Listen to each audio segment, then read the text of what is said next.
It's a beautiful day in the Big Apple. Our match tonight is presented by Electrolit. Tonight's Rep Your Country night is presented by Electrolit. It's Brooklyn playing host to the Tampa Bay Rowdies alongside the former MLS striker Ricky Lopez-Espin. I'm Michael Watring. Great to have you with us for our matchup here this evening.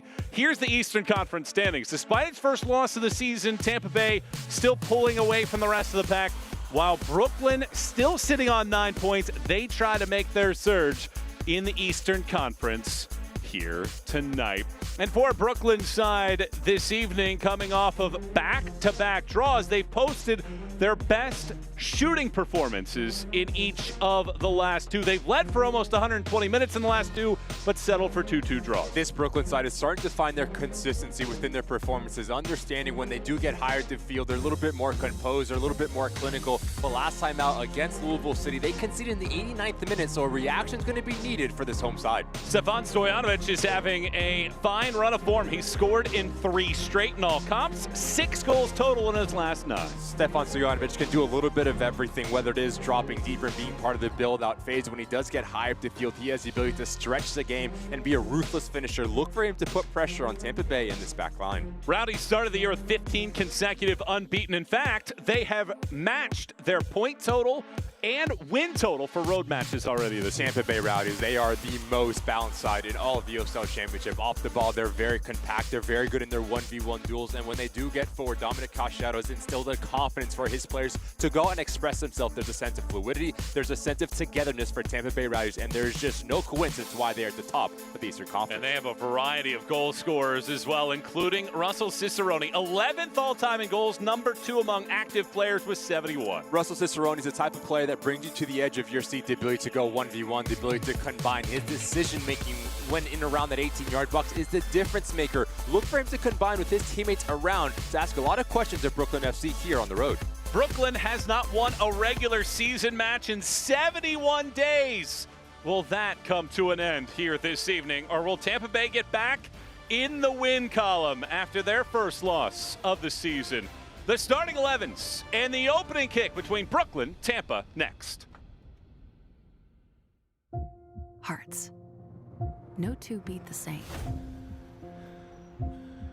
So we built a team of the best heart surgeons, pioneers of the most modern techniques, who always find the one approach that's best for you. But while each surgery is unique, the outcome is the same. The highest success rates. NYU Langone Health. I think Idahoans have been clamoring for something that is theirs. Feel a big sense of responsibility to do this right. You only get one first season. For me, without soccer, it's like there's no air. Having it here, I feel like I can breathe again. Boise's never had anything like this.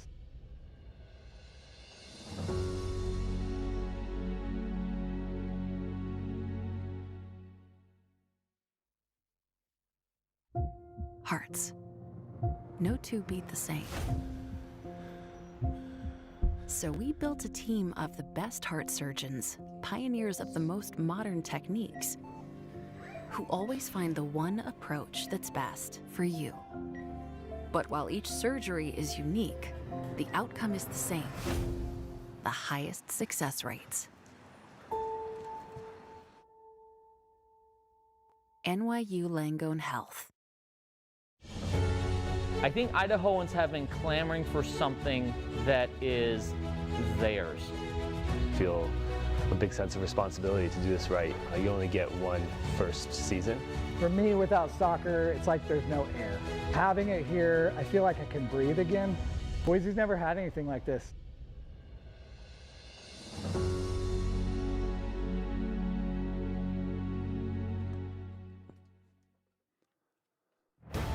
We welcome you back here to Brooklyn.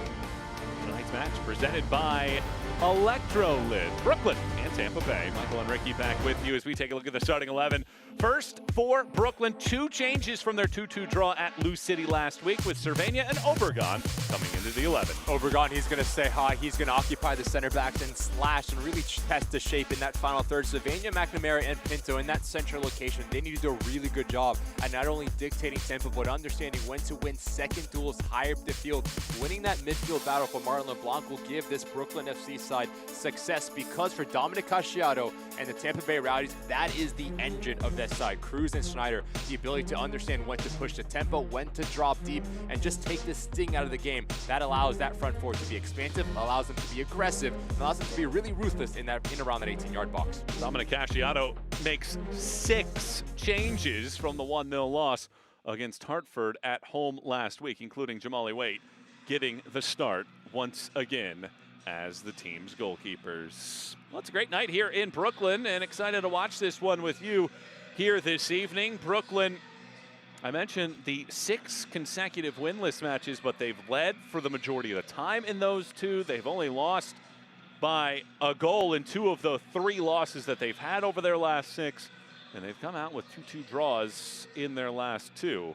Now, the question is, how do they respond tonight against the Tampa Bay side that you know want to respond after their loss last week against a Hartford group in which they outshot by a boatload, 27-9, but Hartford had 6 of the 10 shots on target in that game. There's Marlon LeBlanc, his first season after time at the collegiate route at West Virginia, and then the 5 years with Philly Union 2. And meanwhile, there's the bench. Dominic Casciato is the man on the far right there, leading the way for the Rowdies. So we're ready to go here this evening. It is Brooklyn and Tampa Bay. Brooklyn dons the black kits for this evening. It's the white kits with the yellow and green accents for Tampa Bay for our matchup. First time these clubs have met in year number 1 for Brooklyn. And we are ready to go here tonight. The whistle blows from Sergei Boyko, and Tampa Bay puts the ball in play in an evening filled of USL Championship matches. Kicks off. We have 9 games in the championship over 6 time slots this evening. There's also a couple Prinks Tires USL Cup matches this evening as well across USL Championship sides. Early shot sizzles in and is gobbled up by Lucas Burns. And that's how our match comes to a start here tonight, a half-minute in. Brooklyn and Tampa Bay. How do you see this match playing out over the 90 minutes? Well, first of all, something's going on. We cannot play until Sergei Boyko looks like maybe a hole in the net. A little bit of adversity here.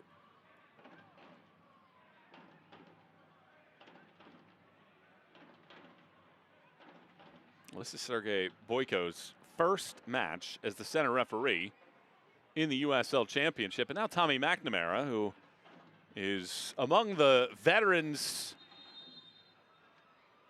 he's over to take a look at it as well and doing a little bit of housekeeping. Looked like maybe it was just a little bit off of its line, but after that opening delay and playing in the shade on this end of the field, we're ready to go. Obviously here at Maimonides Park, the confines are extremely tight. So whenever a person gets the ball, whether it is 30 yards in, it's going to be an opportunity to pull the trigger, really test the goalkeepers. Also, set pieces are going to be really important. Long throw-ins all play a factor here at this Maimonides field.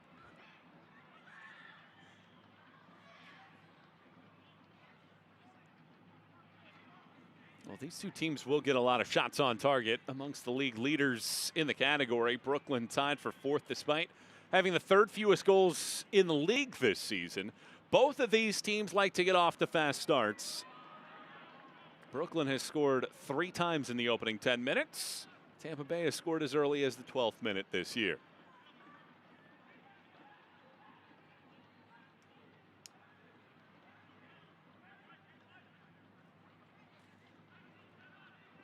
Or check that, they've scored 4 times in the first 7 minutes. They've only given up 2 first-half goals this season.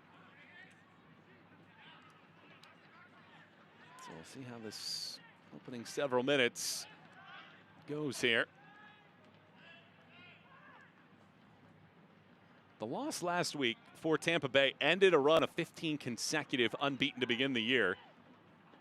They came so close to matching the all-time record for consecutive unbeaten matches. It was set twice before. Orlando did it in 2014 and 2017 San Antonio. Both started the year with 16 in a row unbeaten.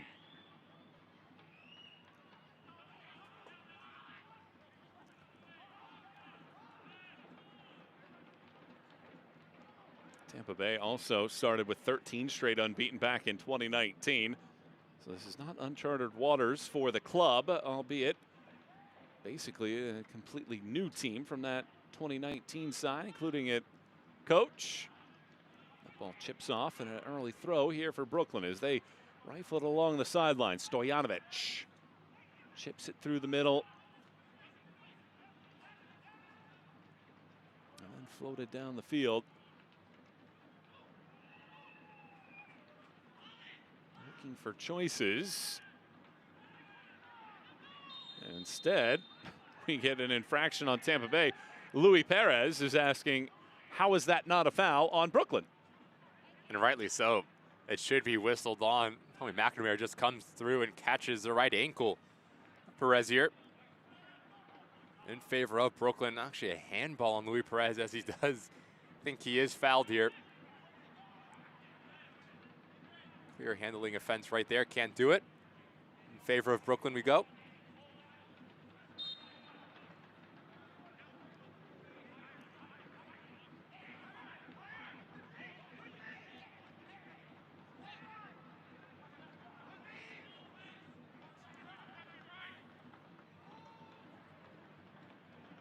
CJ Olney floats it towards the top of the 18. The wind might take that ball just a little bit.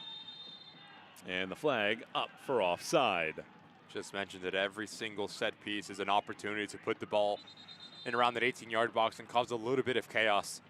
Really well defended there by the Rowdies to catch out Van Keziel offside.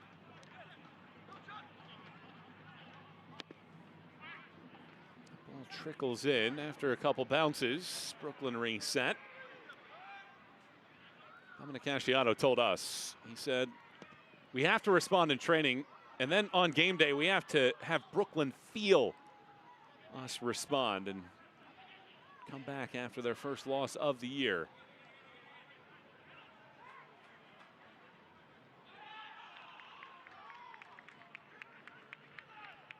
Understanding that Brooklyn is a team that once they do lose the ball, they want to recover it extremely quick within their repressing system. So if you are the Tampa Bay Rowdies, you need to be really clean at releasing some of that pressure. Your first pass, crucial to find success going forward.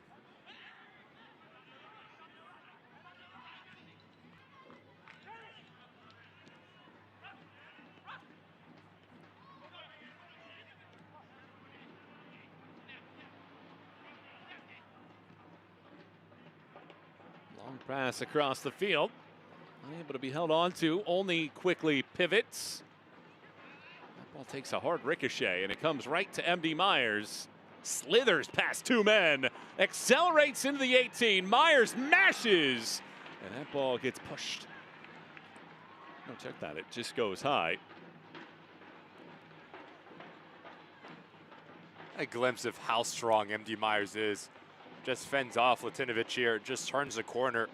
As he approaches the ball, shoulders go back, gets underneath it, and pushes it up and over the crossbar. He's a player that's going to be a handful for the two center backs for Brooklyn throughout the course of 90 minutes. The team leader in goals, has been amongst the best goal scorers in the championship the last 2 years. That ball flicks in. Myers heads it high. It's brought down, but given away. Brooklyn swinging out towards midfield, and now perhaps a chance to go 2v2 this time. Stojanovic chucks it off of Dos Santos. Throw in for Brooklyn. Especially with how the stadium and the sun and the shade can throw off some goalkeepers. So understanding when you do get in around that final third, again, whip the ball in, test the decision-making and the vision of either goalkeeper here. Van Keziel spent last year with Tampa Bay. Now playing against his former side with the expansion group, Brooklyn. Throw-in gets stolen. Cicerone plays it back and then hit off of a man as it goes out.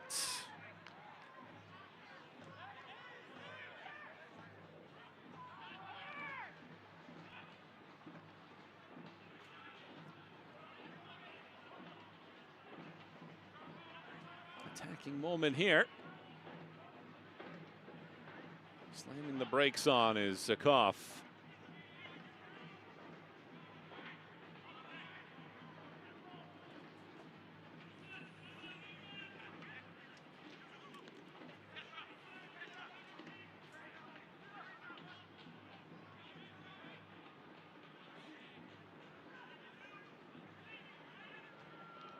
Throw in for Tampa. Continue to talk about the tight confines here at Maimonides Park. So understanding when you do start on one side of the field, if you are the Rowdies, you have to quickly change your point of attack and allow your wingers to isolate the opponent's outside back. So understanding for Max Schneider and Cruz, the ability to receive the ball with your hips open gives you the outlet to go out the other way. Akoff seals that. Oliveira.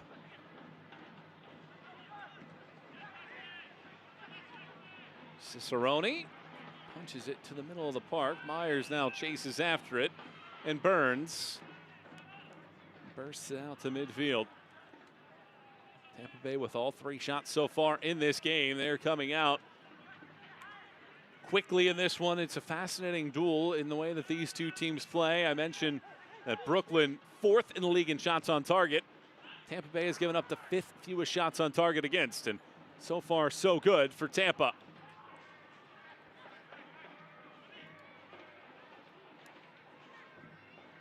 Schneider in the shadows. Now Akoff out wide. Curls it in. It's headed away by Latinovic.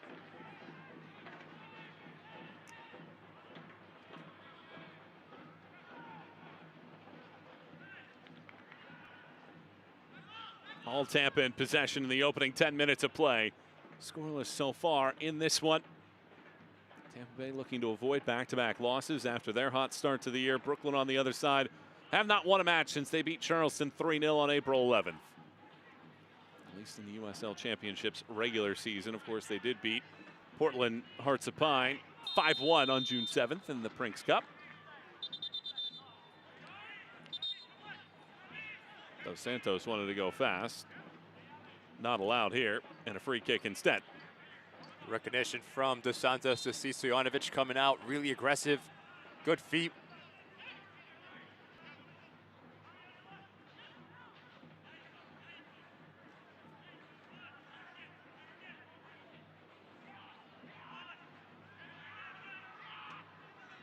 Again, just notice the high press for Brooklyn, whether it is Obregon Jr., Stojanovic.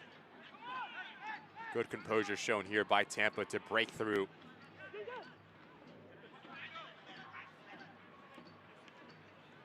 And Kazeel.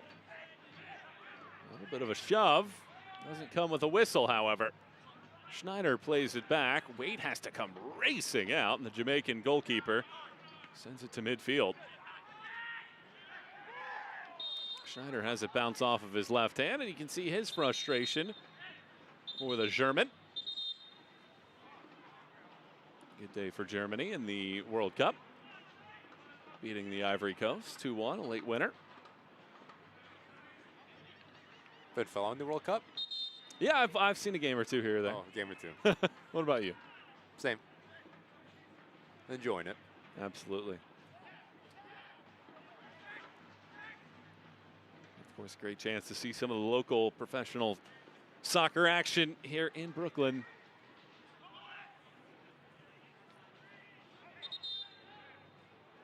Brooklyn has scored the 3rd fewest goals in the league this season, just 13 of them. 8 of their 12 matches in the regular season has featured 1 or fewer goals scored. And the challenge tonight is a Tampa side that has given up the fewest in the league of just 8. Jaden Cervena slings it across. Way too much on that. Wait, easy catch.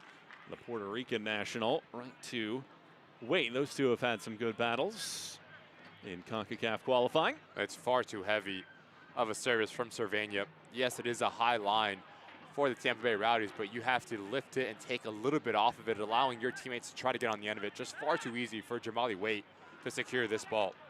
Talk about the importance here of set pieces. Need to be cleaner there from Cervena. A yank of the jersey leads to a foul. Tampa Bay will set things up here.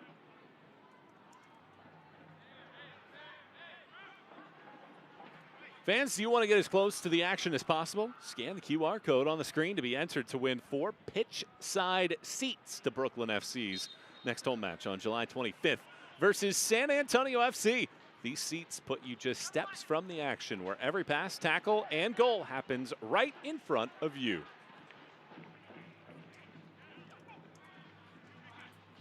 Yeah, we were walking around on the field earlier. Those are great seats. Great place to watch. The best seats.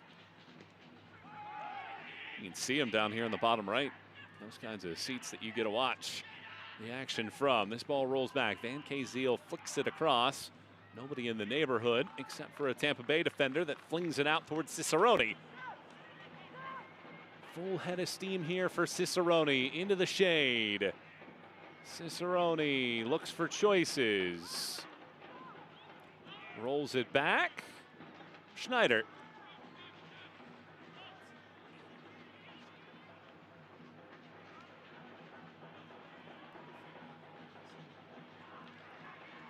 Ultimately, it rolls out harmlessly for a Brooklyn throw. Well, one of the other matches has started in this 7 o'clock window. Hartford and Pittsburgh are quarter hour in, also scoreless. Sporting Jackson Charleston are in a weather delay. That time of the year, particularly if you're in Florida, where the weather influences the game. Myers chases after it. Callum Frogson, the former Florida Atlantic Owl, nudges that aside. When you play with 2 center backs against a striker like MD Myers, and one does step up and engage with the striker, the other one needs to drop off and provide a little bit of coverage. Good relationship shown early on by Latinovic and Frogson.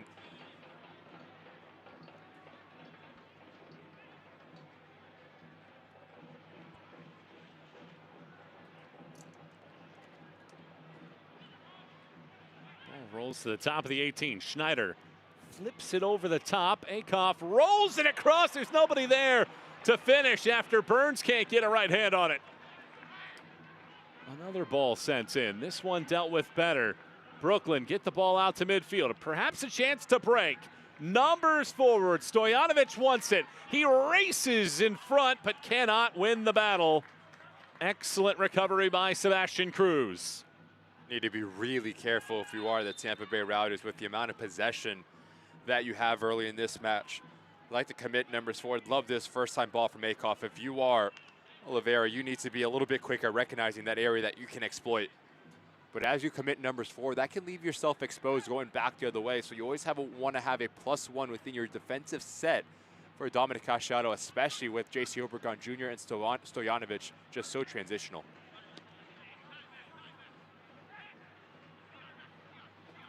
Best chance created by Brooklyn so far, but you have to credit Sebastian Cruz getting back there to defend, the 25-year-old.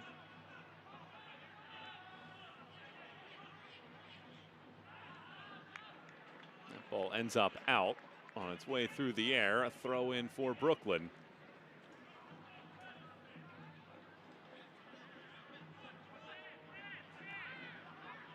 Here's a look at Dom Casciato.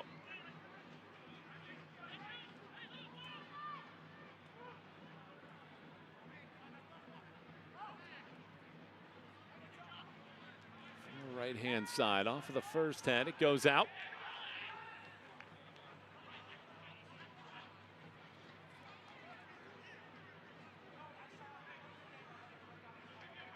Van Kaziel.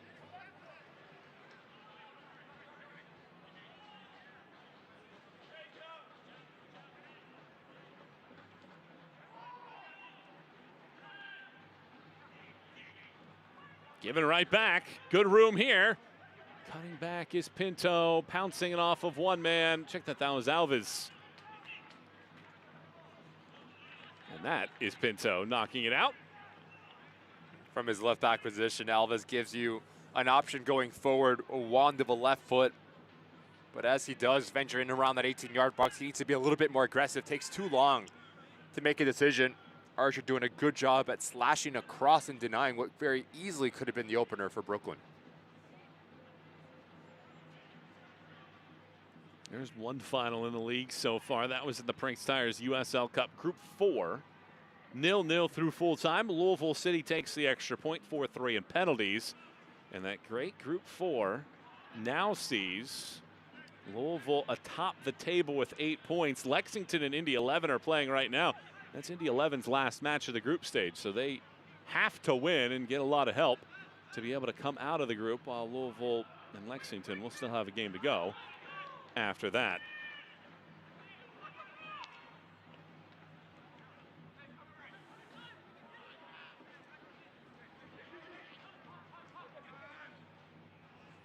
Good chip here.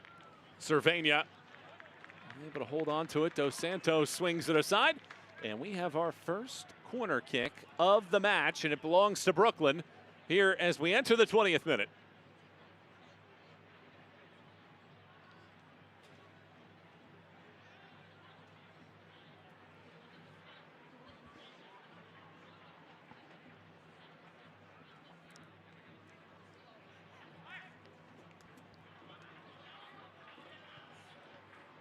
Jaden Cervania spent the last several years in North Carolina.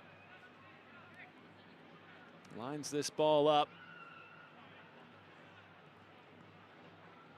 Cervania slingshots it towards the top of the 18. Stojanovic, low liner in, and from the training ground, that one does not come to lead to any kind of shot attempt. It's back-to-back set pieces that Brooklyn needs to do a better job at putting more pressure on Jamali Wade and this Rowdies back line. Especially with the size that you have within your two center backs, put the ball into the mixer and just cause a little bit of chaos. This throw goes in, bounces once, Cervania smashes it, and it goes out for a goal kick, giving us a chance to remind you that you can enter the Prinks Tires USL Cup Game Day Kit Sweepstakes for your chance to win a prize pack worth up to $2 grand. Scan the QR code on your screen and enter today.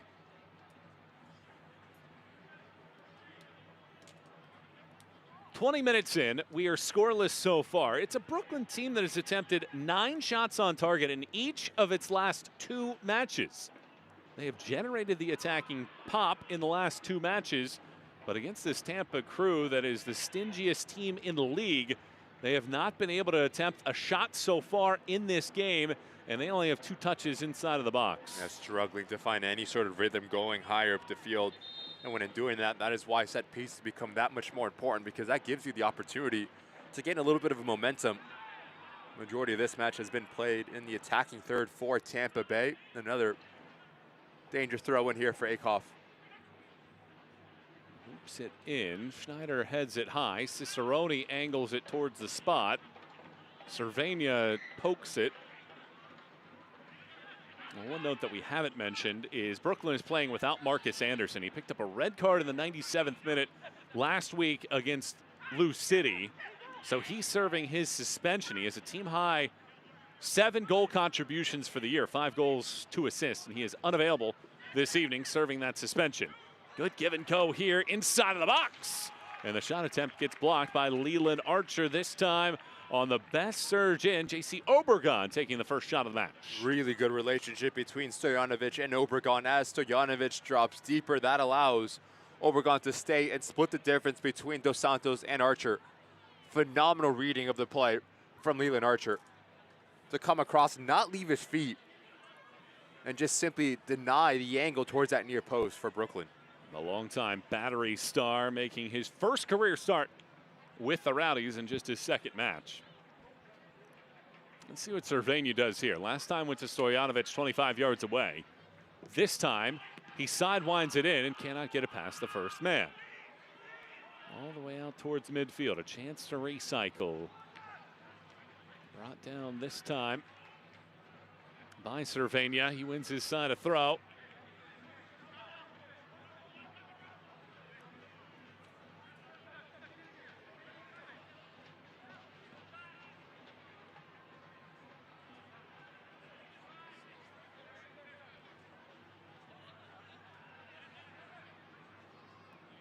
Van Kaziel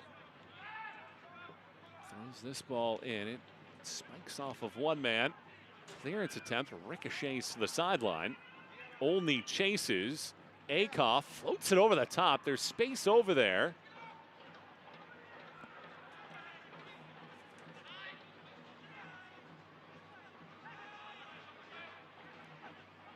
The official nearly got in the way of that one. Instead, it's Myers trying to hold it up. He takes a tumble. Brooklyn steals it. McNamara showcases the skill set. And now we do get a whistle here. And Tommy McNamara having his thoughts heard. McNamara spending last season in Las Vegas after a long run with New England Revolution and MLS. The argument here for Tommy McNamara to Rajai Boyko was saying that it was a denial of a transitional moment, that he wanted a card to be shown to either Cruz or Max Schneider.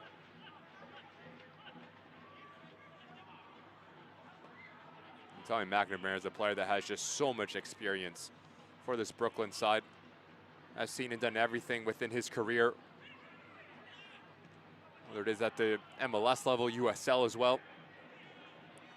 Showcase his clean technique, can shoot from distance, can find that final ball. It's been a fantastic addition for Marlon LeBlanc and this Brooklyn side. What kind of addition? Fantastic.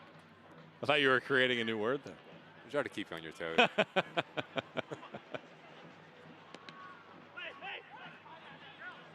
Turn to CBS Sports Network on Wednesday, July 1st for a USL League One showdown. Spokane Velocity FC hoping to speed past the formidable Flamingos of Forward Madison FC at 9 p.m. Eastern. Catch all the action on the CBS Sports Network. It's July 1st.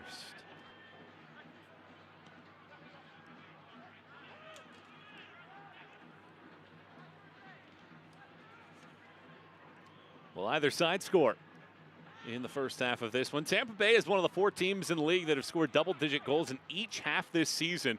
And where they excel is at the end of halves. 4 first-half goals in the final 15, 8 second-half goals in the final 15 minutes.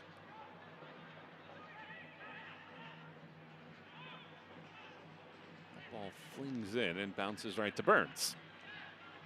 Just needs to be a bit cleaner, a lot more balance for Tampa once they do get high up the field, because right now Brooklyn's doing a really good job at sitting really deep and making themselves very compact. So if you are one of the wingers for the Rowdies, you're spacing, trying to make the field as big as you possibly can. Have your heels on the touchline. That allows players like Oliveira and Myers to operate in that central location. But right now, Tampa Bay Rowdies are just far too narrow when they do get higher up the field. They had those 3 shots in the first 7 minutes. They have not had one in now the last 20.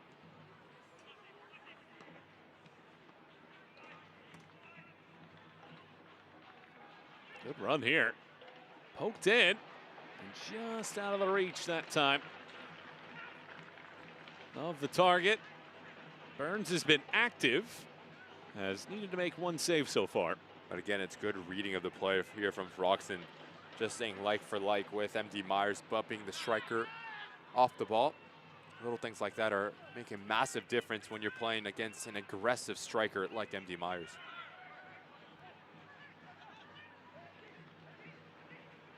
A little yank, a little tug. Tampa Bay maintain the ball, however. Akoff is the target.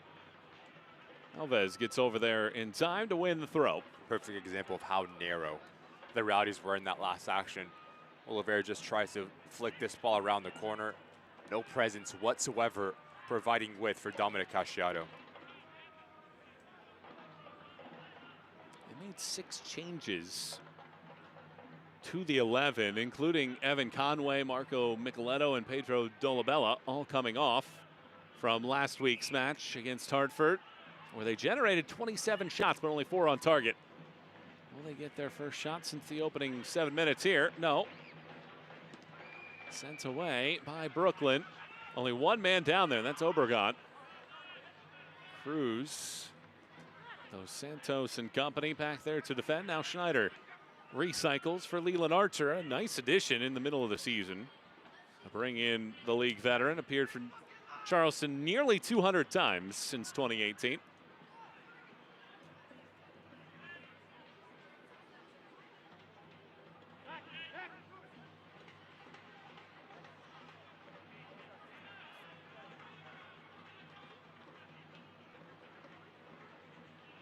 Ball rolls in the middle. Nice little cheeky touch. Akoff is in. Akoff smashes, burns, stymies the chance. Stays in play. Akoff loops it across. Cicerone!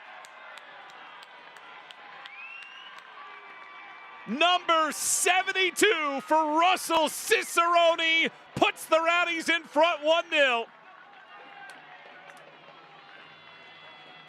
We've talked about the width being really important for the Tampa Bay Rowdies to break through Brooklyn's back line. You play into your big striker, MD Myers. You have runners off of him. Fantastic recognition from Russell Cicerone to play it into the path of Akoff, who comes from a wide part of the field. But just notice the movement now.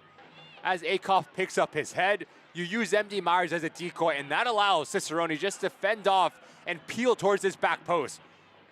Good ball in, better header, coming back across his body to kill the momentum of Burns. Instinctual finish, and Tampa Bay Rowdies take the lead here in Brooklyn. Russell Cicerone moves into a tie for 10th all-time in USL Championship history with his 72nd career regular season goal. The man that has the third most goal contributions in the history of the league gives the Rowdies a 1-0 edge here inside of the first half hour.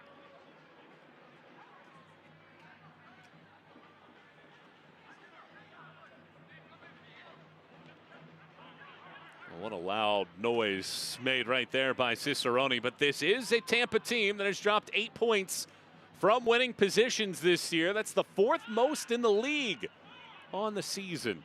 So there's plenty of chances perhaps for Brooklyn to come. At the half-hour point, Akoff dribbles once more, floats this in. The header sprawling to the ground here by Callum Froxson. Sends it away. First corner kick of the match for the Rowdies.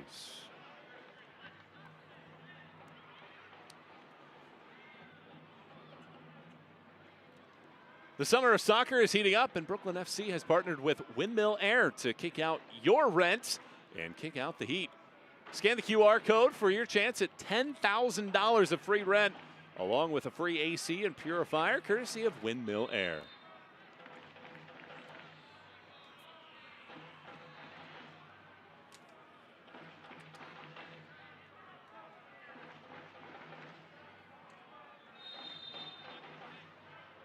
This corner goes short.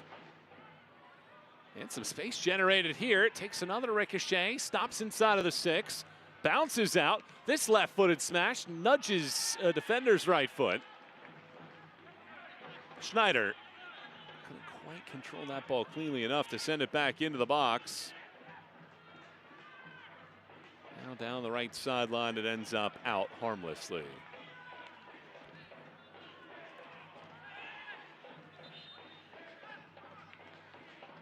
Tampa Bay unbeaten this year when they score first. 8 wins, 4 draws.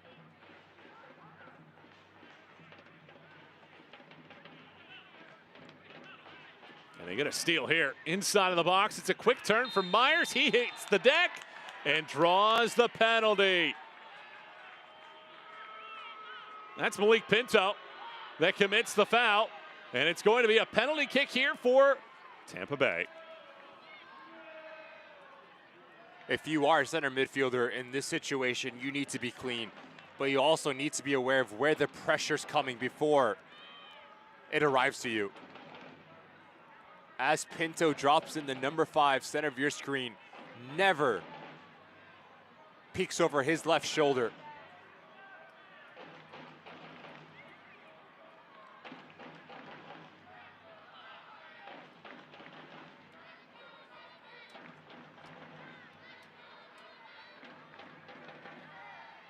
So we'll be MD Myers heading to the penalty spot here with a chance to put his side out in front. Myers scores! A 2-goal lead now. Within 5 minutes, MD Myers has his team leading 5th, and the Rowdies lead 2-0.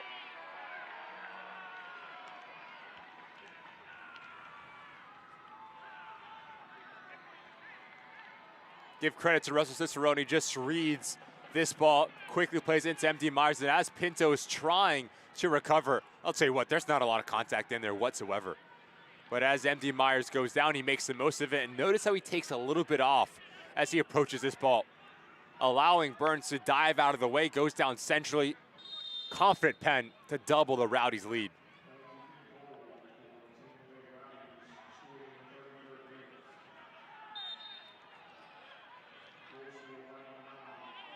As we do have the luxury of the replay. Did not think there was that much contact between Latinovic and Pinto.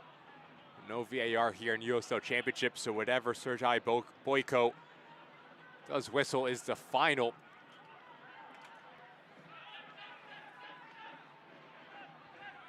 Myers now 3 for 3 in his USL career in penalties. Converts yet another here in a game that was lacking some attacking punch. Has seen Tampa Bay score twice in the span officially here of 3 minutes. Oh, check that. 4 minutes and 18 seconds. Yeah, math is hard, right? It is.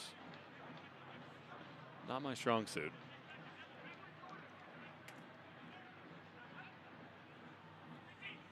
4 minutes and 18 seconds between goals. Tampa Bay ahead by 2. This shot sizzles in. Wait, saves. Cannot keep it in play. Corner kick, Brooklyn. Just the second shot of the match for Brooklyn, and that was the first on target.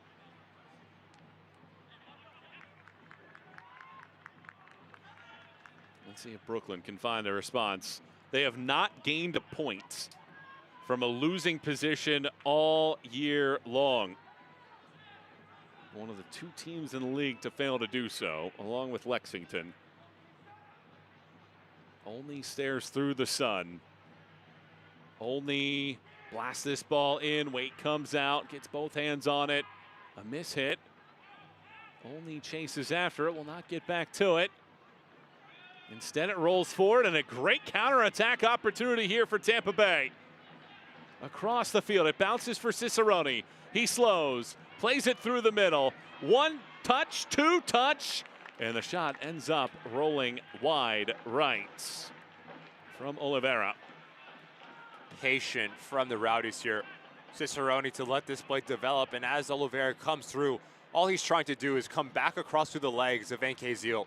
And if that is on target, you put Burns in a really difficult situation because he can't see this ball. When he does, it's a little bit too late. Just pulls it wide, but a good transitional opportunity and action for the visiting side here. Tampa Bay with 12 first half goals for the year. Only El Paso has scored more in the first half. And once again, it's late half situations that Tampa Bay have taken advantage of.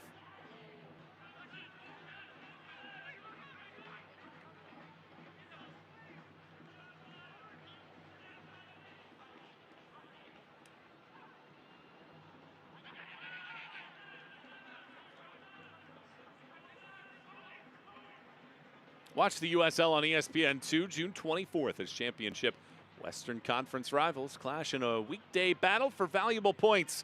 Colorado Springs Switchbacks take on the top of the table's San Antonio. Wednesday, June 24th at 7:30 p.m. Eastern on ESPN2.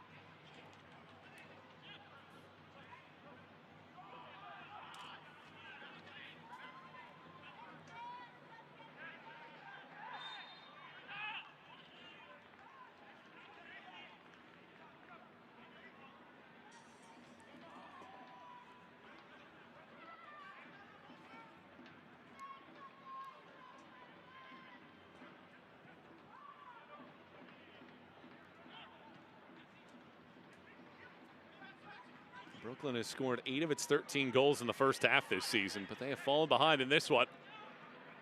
Along this left-hand side, it's Cicerone again. Plays it back. One touch from Oliveira. Tries to feed Myers, who had his back to the goal.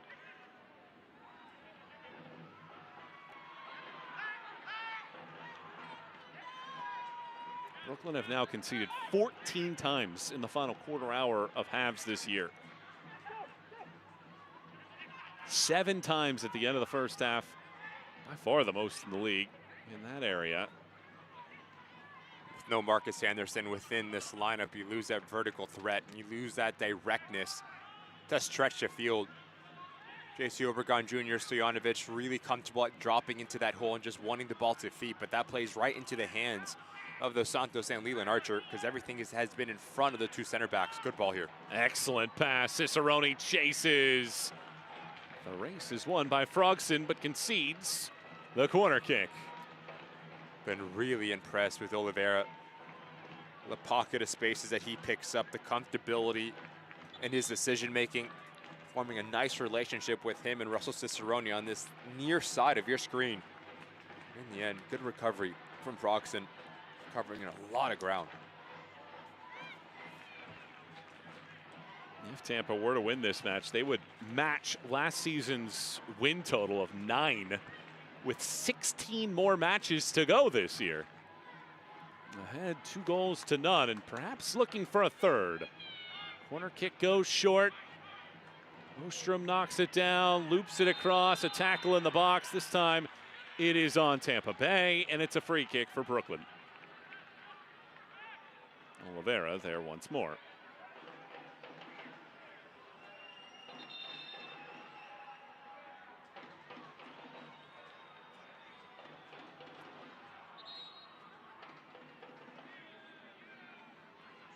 And a yellow card being shown to the Tampa Bay bench.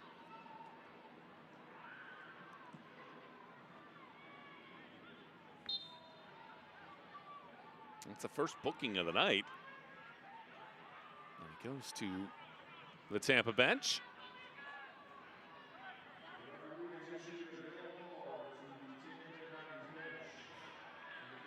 Five minutes to go before halftime. And a game that looked like it was going to be a stalemate going into the locker room changed in the 29th minute. Akoff picks out Cicerone for a headed goal. And then moments after that, Cicerone earned a steal. Pass it to MD Myers, foul in the box, penalty kick that MD Myers promptly flushed right down the middle to make it 2-0.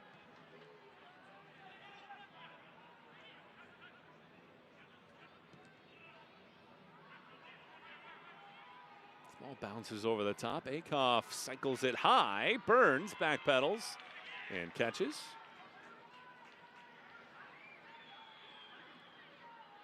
Quick turn here in the middle of the field. Pinto surveys.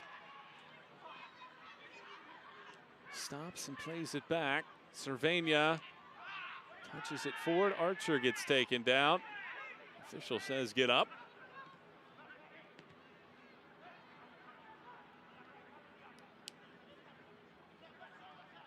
Select is proud to be the official match ball supplier for the USL Championship. From the grassroots to the pros, Select is here every step of the way. Visit us.select-sport.com for the latest Select product specials and more. Stojanovic's ball ends up in the hand of Waits.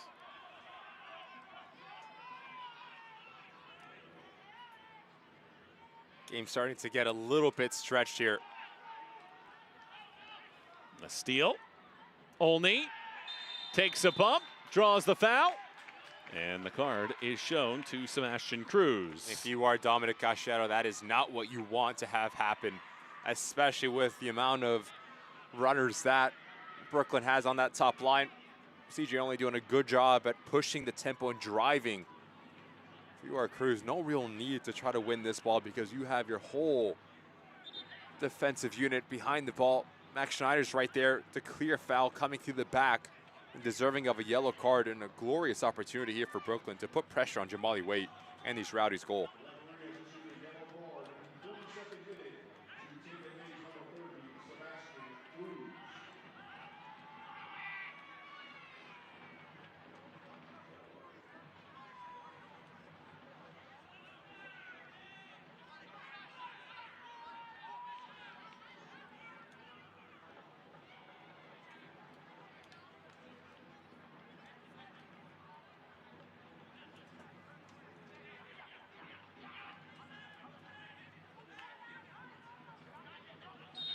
JC Obergon studies, drills it on a hop. Jamali Waite picks it up off of the hop. And with the flag up for offside. A free kick for Tampa Bay.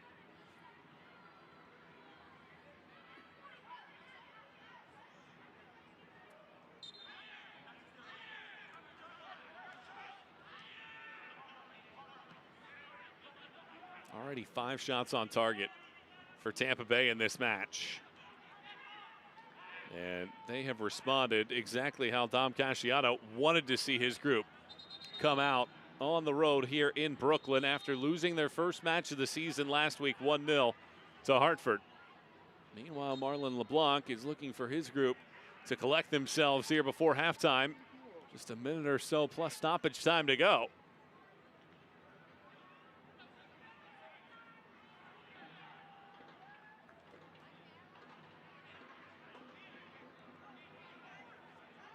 What does Brooklyn need to do to generate more chances? Well, number one, you have to keep the game simple, because right now, yes, the Tampa Bay Rowdies have the majority of the possession, but when you do the ability to recover the ball, you need to keep it. Get in a rhythm a little bit more. A lot of times we're seeing Brooklyn just try to play a little bit too direct, giving silly turnovers just like this. It's going to be a foul, and it's going to be a card. It's a heavy touch from Frogson here, the center back. Again, Oliveira doing a fantastic job at closing down the space quickly and winning this initial challenge here. Second player to go into the book. If you are the Rowdies, you have to be aware of one of the 2 center backs are in. We'll have a yellow card go at them, continue to test them.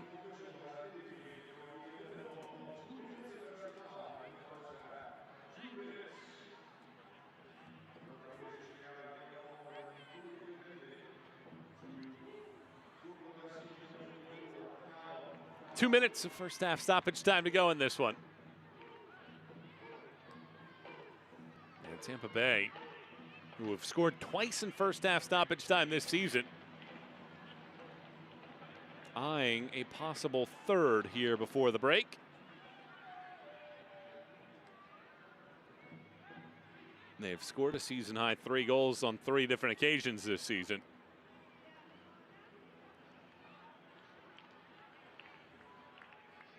Schneider and Perez both set the ball down. Archer is the big man in the middle. M.D. Myers is unmarked all the way on the back post. Perez pummels, hits the crossbar.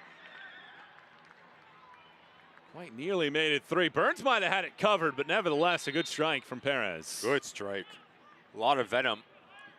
Hits it well, shapes it well. Perez tries to find this top corner, just gets denied by the crossbar.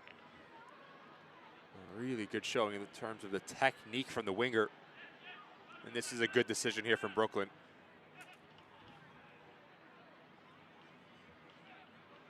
Understanding that when you try to play out of the back the last couple times, you give the ball over cheaply.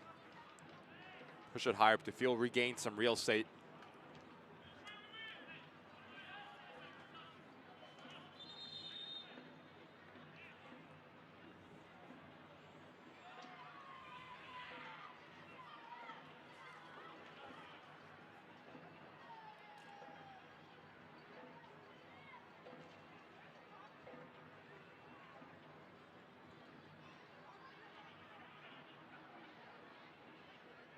We've played the 2 minutes minimum of stoppage time. And this foul is whistled on Schneider. McNamara puts the ball down. Might there be enough time for one more chance from Brooklyn? Van Kazeel taken off of it. Cicerone charges. Van Kazeel with a clean tackle. Brooklyn one more chance, only flicks it over the top. Stojanovic was the target. Waite not fooled at all.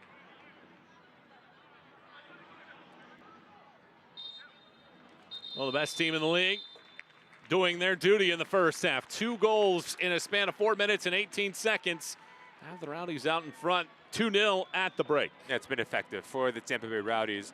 Obviously, through the run of play, have the majority of the possession, but once they did get high up the field, they were clinical, they were ruthless. For Brooklyn and Martin LeBlanc, you need to get in a rhythm early in this second half and have a little bit more bite going forward, start to play a little bit more direct and be a little bit more pragmatic in the second 45 minutes to try to claw yourself back into this game. Halftime here in Brooklyn, and it is a 2-0 advantage for the Rowdies. At the break, we're going to get back in the win column here this evening. 45 minutes down, 45 to go. We'll have our halftime report coming your way when we come back.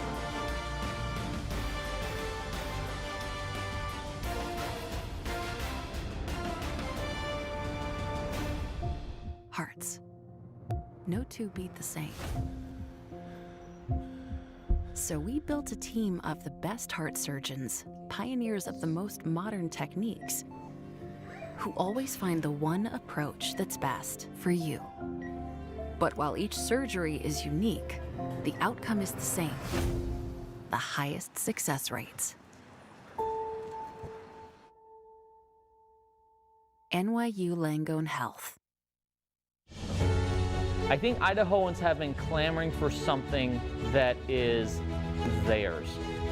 Feel a big sense of responsibility to do this right. You only get one first season. For me, without soccer, it's like there's no air. Having it here, I feel like I can breathe again. Boise's never had anything like this.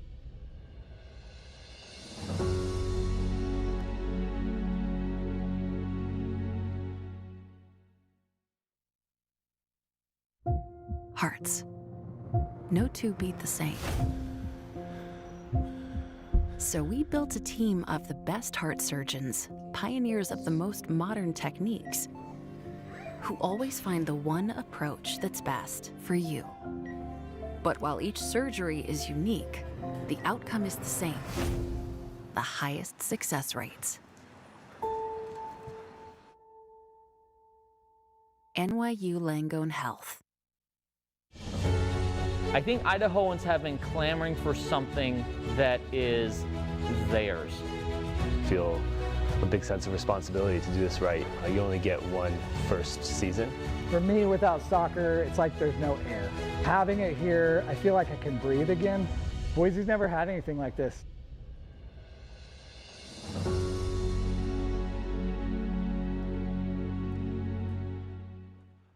Halftime in Brooklyn, Tampa Bay lead 2-0 at the break. And a couple of the USL Championship teams, including Tampa Bay, are hosting World Cup teams as their base camps. Let's hear more about that.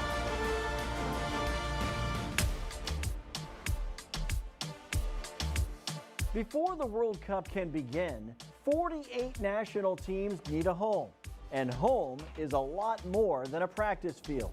They wanted a beautiful grass field and in a sort of secure facility with great access to gyms and all the other pieces around. Dan Rutstein had the honor of handing the keys to Orange County SC's entire facility to the U.S. men's national team. Why does it matter to you to have the U.S. national team at your facility? Look, if you can't get excited about a World Cup, then we shouldn't be in this business. It's obviously an enormous opportunity. We're happy for them, it's a great facility. We're happy for us, we're happy for our fans, so we can be talked about in the same breath as the home nation in a home World Cup. Orange County is joined by the Oakland Roots, who will host the Australian national team, and the Tampa Bay Rowdies hosting first-time World Cup team Cape Verde. When clubs spend multiple weeks in one building, the facility must accommodate an entire support system, not just the players. In a large country like the United States, travel can take a toll. Cape Verde's Tampa home sets up short flights to Atlanta, Miami, and Houston for its group matches. Australia will play matches in Vancouver, Seattle, and nearby Santa Clara. The U.S. team's longest journey is Seattle, sandwiched between two group matches in Los Angeles. But as the World Cup takes place, it's business as usual for the USL Championship. For Orange County, a worthwhile temporary adjustment. We're still training next door. The short-term pain of being not allowed to use our stadium for the medium and long-term gain of working with the US national team, we could never say no to an opportunity like that.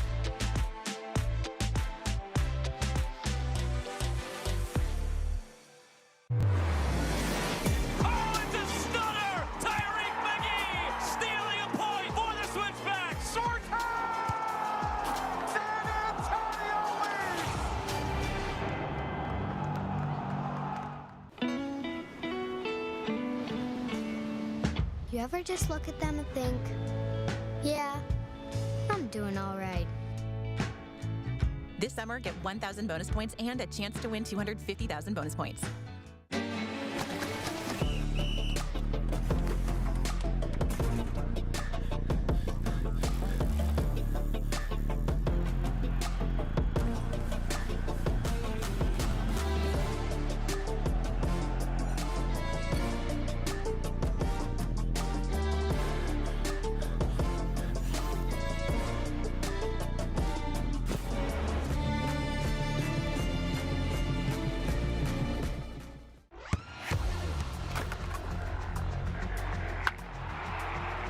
We all have goals.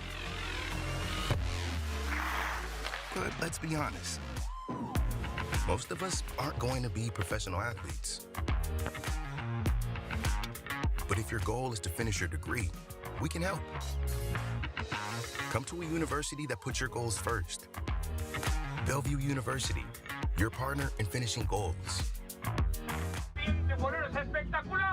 Hay mucha fiesta, señor Martino. Hay sed de revancha, doctor. Pero falta gol. Estamos a esperar a Hugo. ¿Hugo Sánchez? Sí, tira para adelante. ¿Quién maneja? ¿Un futbolista? Llegamos por fin. Ay, bendito sea el chofer, doctor. Hugo, ¿regreso a las canchas? ¿Algún consejo? Sí, confía y cree en ti. ¡Ey! ¡Pasa al norte! A donde me den la oportunidad, pero listo para dar el paso. ¡Listo, vámonos! Hearts. No two beat the same. So we built a team of the best heart surgeons, pioneers of the most modern techniques, who always find the one approach that's best for you. But while each surgery is unique, the outcome is the same: the highest success rates. NYU Langone Health.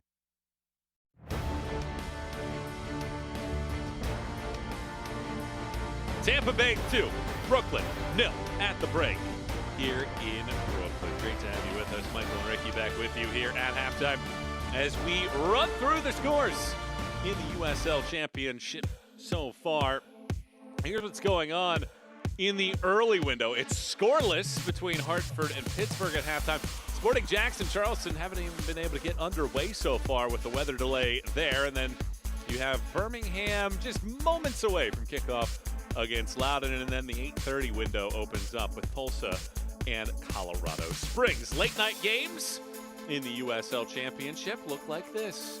Monterey Bay, El Paso. Can Monterey Bay get things going? Las Vegas, so Orange County should be a good one at 10:30, and then Phoenix plays host to Oakland. And the night wraps up with Sacramento and New Mexico. Brinks Tires USL Cup matches that have ended.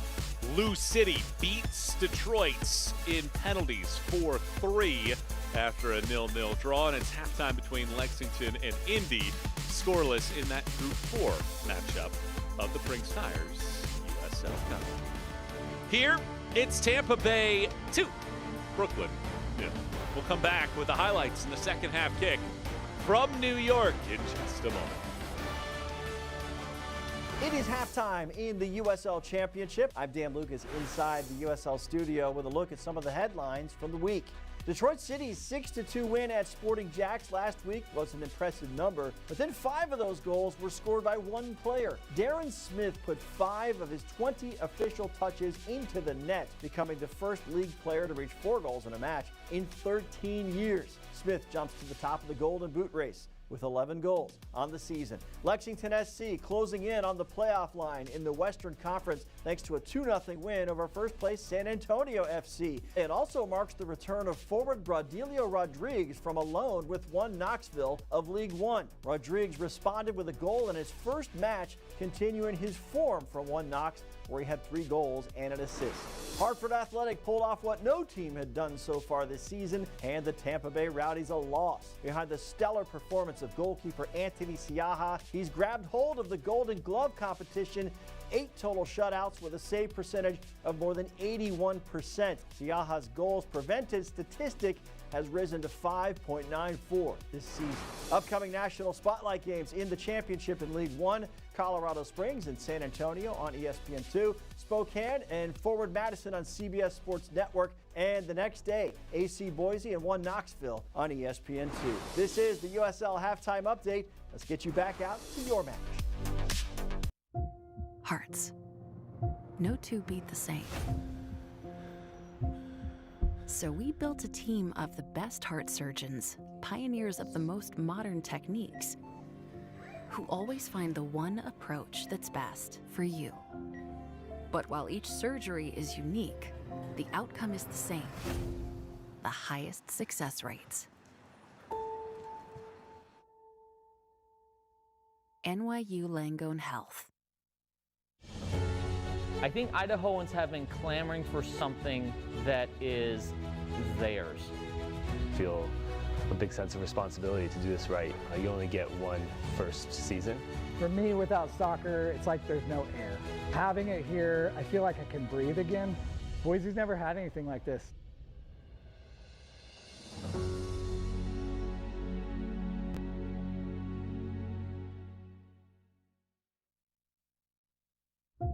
Hearts. No two beat the same.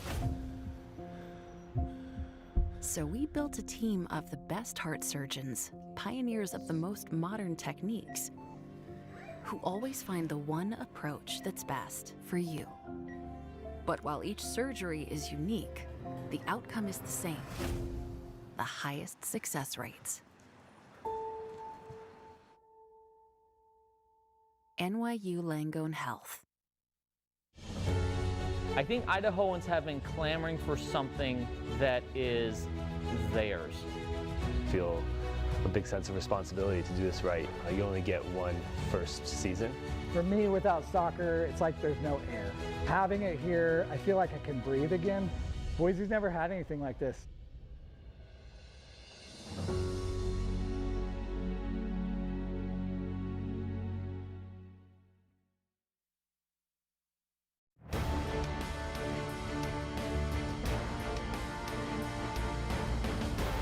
Tampa Bay 2, Brooklyn 0 at the break. Great to have you back with us here in New York for this USL Championship Week 16 matchup. Michael Watring, Ricky Lopez, Espen back with you, and there have been some good runs. And this started in the 29th minute. Looked like Akoff was going to score himself.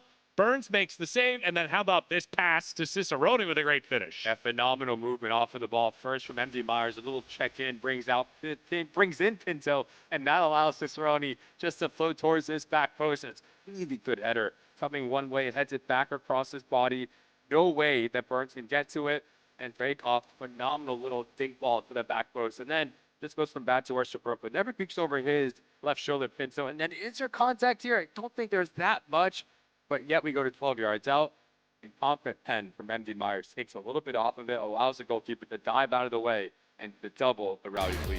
Officially 4 minutes and 18 seconds between the two goals in this matchup. And here are the numbers in this one. You expect this from Tampa Bay. It's a Brooklyn team that had 18 total shots on target in their last 2 matches, just 2 through 45. How has Tampa Bay's defense frustrated this Brooklyn team? Well, right now, everything has been in front of the Rowdies. Everything has been in front of Archer and Dos Santos. There's just no vertical threat whatsoever for Brooklyn. So if you are Martin LeBlanc, how do you manipulate the 2 center backs? Maybe it's a selfless type of run towards a corner flag, pull them out of position, and up, back, and through. But Obregon Jr. and Stojanovic need to get on the same page. We've only seen glimpses of them working together, not on a consistent basis.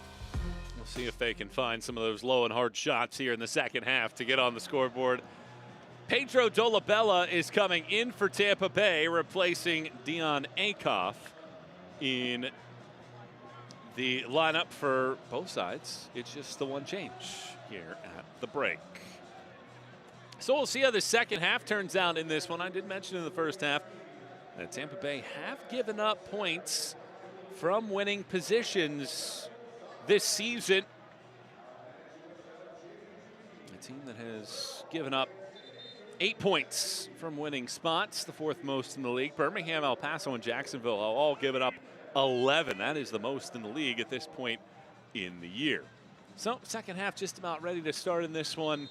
And let's see if Brooklyn are able to make a comeback in our contest here as these two sides collide for the first time, or will it be a team in Tampa Bay that leads the league in points on the road this season and is the only team to not lose on the road so far in 2026, coming away with a victorious performance in this one? And for Tampa Bay, of course, the league taking next week off, so the Rowdies will be back at it at home at Al Lang Stadium on the 4th of July against Lexington. So it'd be a good little 2-week break for the crew. Of course, Brooklyn was supposed to play on Wednesday night in Indianapolis, but the weather knocked that game off, so they get a little bit of extra rest for tonight, and we'll see how that works out here in the second half. Both coaches set their watches, as does our center referee, Sergei Boyko. And now he blows the whistle, and the second half starts. Brooklyn in the black kits. It is the white, green, and yellow for Tampa Bay Rowdies. Michael Watring, the former MLS striker, Ricky Lopez-Espin, and our entire crew with you here this evening, watching this matchup in Brooklyn on a night in which temperatures are in the high 70s. A beautiful night of action here at Miamides Park to watch our contest, with Tampa Bay leading 2-0. As you bring in Pedro Dolabella, he's going to slot right next to Schneider, and that's going to drop Cruz to this right back position here for Tampa Bay Rowdies. You talk about flexibility and different personnel that can play different positions for Dominic Casciato.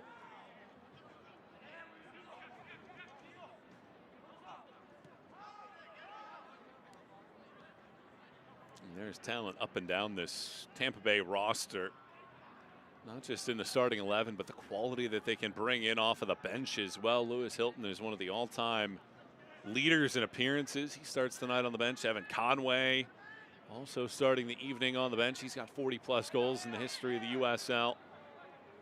And then you look at a Brooklyn side, and it's a team that's in its first season. You have to bring in clumps of players from different locations and then try to bring that all together. You have a lot of younger players on this team that are still trying to pave their way and pave their path.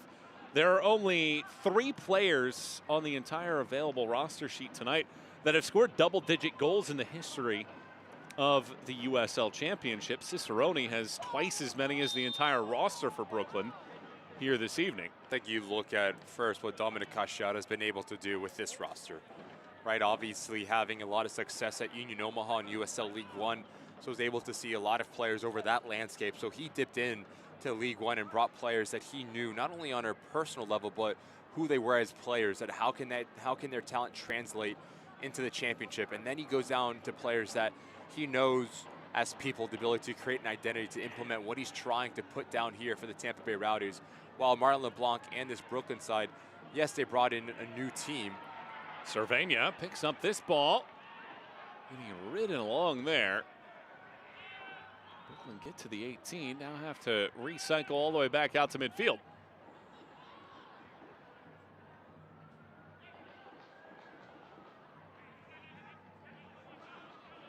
And in the end, it fizzles out. Again, just not clean enough for Brooklyn. But for Martin LeBlanc, you don't only need to field 28 players or whatever this roster size is. You have to create a culture and a new club. So it's not going to be perfect, nor should you expect it to be. But he does have a lot of young talent within his players. You look at CJ Only, Philadelphia Union 2, Marcus Sanderson, who scored goals who has been really productive, translating in from MLS Next Pro MLS into USL Championship as well. Probably McNamara's had success, has had experience as well. So there's a good little mix. What from Marlon LeBlanc has been able to try to create here. Next step in that progression is just to try to find consistency within your performances. That ball bounces inside of the 18-yard box, and the flag's up for offside as Obregon bashes it into the netting behind Jamali Waite. Yeah, it's not an easy task to bring in this group. As you mentioned, you have players that have been consistent pieces in MLS, consistent pieces in the USL Championship.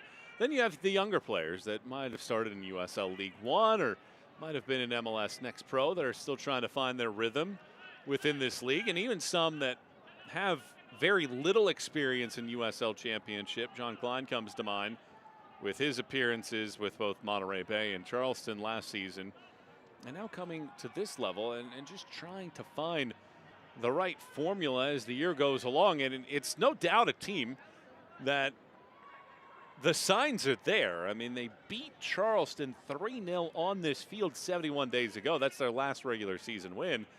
And beating Charleston 3-0, I mean, that is not something that many teams, if any, have done the last couple of years under Ben Pierman. So there's no doubt the ability there. It's the consistency that they're still trying to find.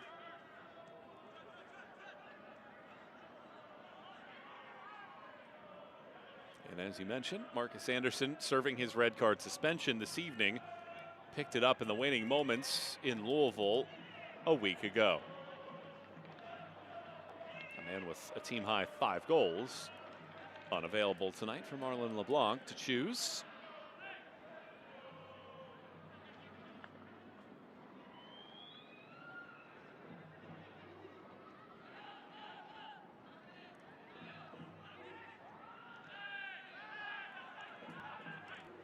And you feel like LeBlanc is the right man for the job at the right time.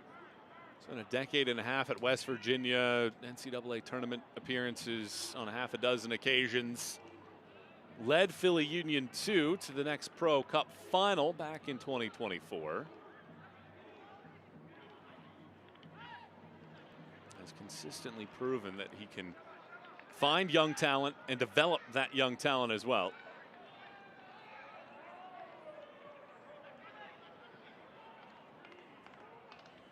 This throw goes inside of the box. Obregon loses it.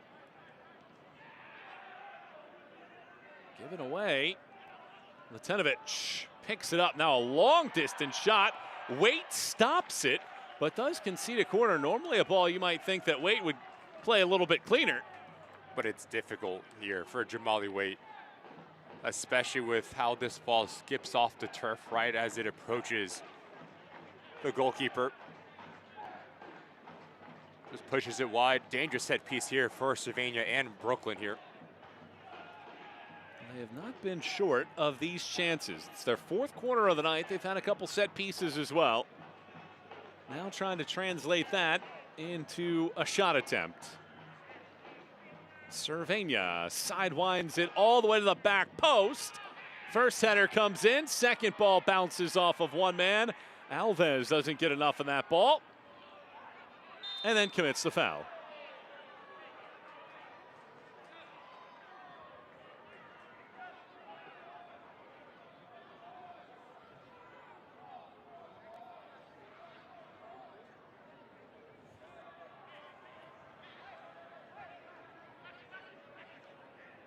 If you're going to get Tampa Bay in terms of scoring goals for the stingiest defensive team in the league, the first 10 minutes of the second half is typically where that happens. They've given up 3 in the first 10 minutes of the 8 goals that they've allowed all season long.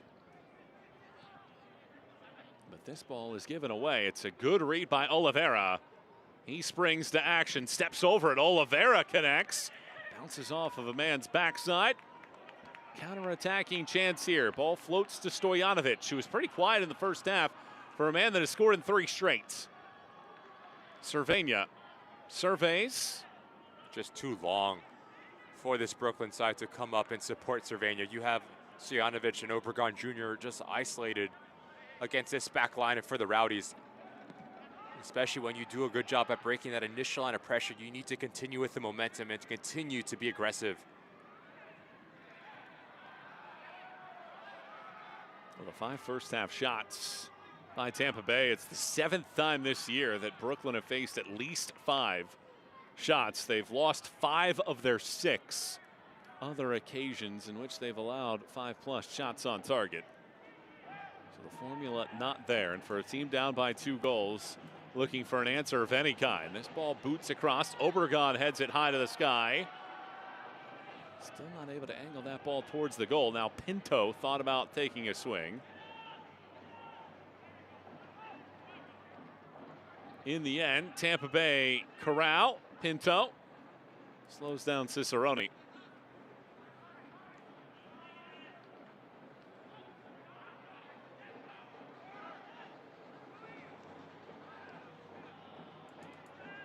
If you want tickets to the biggest matches in the USL, SeatGeek is the official ticketing partner of the USL. Get all your USL tickets and more from the #1 ticketing site, SeatGeek.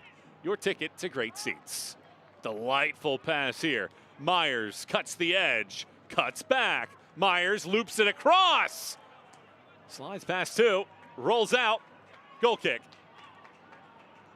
First hits of timing here from MD Myers. Really well done to start a little bit deeper. And as he cuts this ball back, creates separation. If you are Cruz, you need to get to this second post. That is a phenomenal ball in terms of the location from MD Myers. You have Schneider open at the cutback. You need to be a little bit more aggressive in terms of your movement. If you do, it's 3-0 for the Rowdies.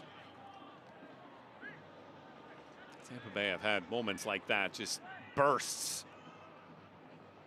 And yet again, Perez lines it up out wide. Multiple men around the box. Dolabella was raising his hand. The flood of Rowdies continue. Cruz wants it across the field. Instead, Obregon chases. Given right back, however. In a tight window. It's a chance to reset here for Tampa Bay. In control, coming off of their first loss of the season. 1-0 against Hartford at home. That ball loops over the top. Myers chases after it. Burns comes out, heads it away. The flag is up for offside, but I believe advantage was being played there, and it's going to be a yellow card as well.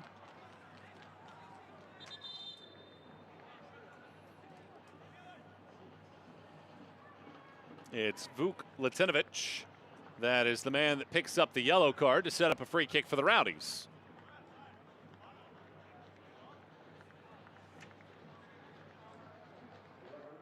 Really late here. Latinovic just catches MD Myers. And as he does jump a little aggressively, that allows this run to come in behind him.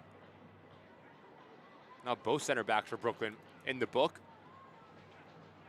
Latinovic grew up in Brookfield, Wisconsin, went to the University of Wisconsin-Milwaukee, and has journeyed around a little bit in his pro career. Last season was with Orange County. A throw in for Tampa Bay, a team this season that has scored 11 second-half goals for the year. Third most goals in the league overall. And with one more would tie Lou City for the most.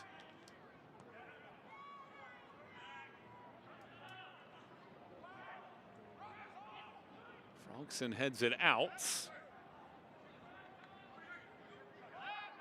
Tampa Bay controlling the flow of this game right now. That's a good run from Cruz. And Brooklyn do enough there. Cervania wins a throw.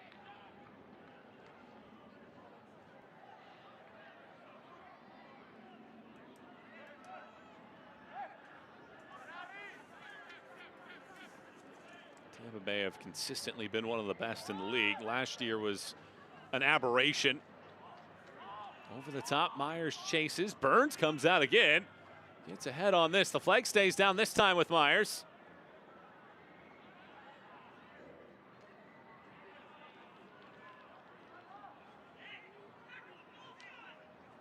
But the Rowdies back to their consistent selves. The formula has been simple. Score a lot of goals, defend, and that has been what we've seen in the Eastern Conference the last several years. typically it's Charleston and Louisville that are the two top teams in the East. Those two are having really good years. It's just Tampa Bay has been so much better than everybody else. Would finish the night with 31 points if the score holds. They'd be the first to get there, and they'd have 10 more points than anybody else in the league. If that stands and nobody else is able to gather points later tonight. It's been just so impressive to watch Tampa Bay Rowdies, especially going forward. They can hurt you in just so many ways, whether it is combination centrally, whether it is individual brilliant set pieces. What Dominic Casciato has been able to do with this side and just give them different looks and rotations. You have Russell Cicerone that can play centrally. Now he's playing wide. MD Myers is a striker that wants to score goals, but also can find that final ball as well. Oliveira is a player that has taken that next step in terms of his production as well. So you just have so many weapons and all work together extremely well underneath Dominic Casciato. Yeah, it is impressive when you look at what we were talking about with Brooklyn, bringing in players from a variety of areas. You mentioned Oliveira. Well, he'd been in Brazil, Portugal, and the United Arab Emirates since 2012. This is his first time in the United States, and he's progressed into this group. And then you bring in players from, as you mentioned, League One with the Omaha holdovers and some of the USL Championship players brought in for Tampa Bay. They've had an overhaul of their roster as well, and what they've been able to produce showcases a little bit of a blueprint that Brooklyn is trying to follow.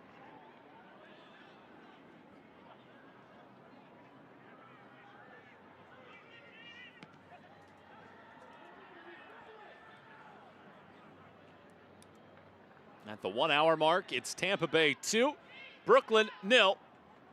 Cicerone in the 29th minute, Myers a PK in the 33rd minute. Michael Watring, Ricky Lopez, that's been on our team with you here on this Saturday evening on a 9-match night in the USL Championship.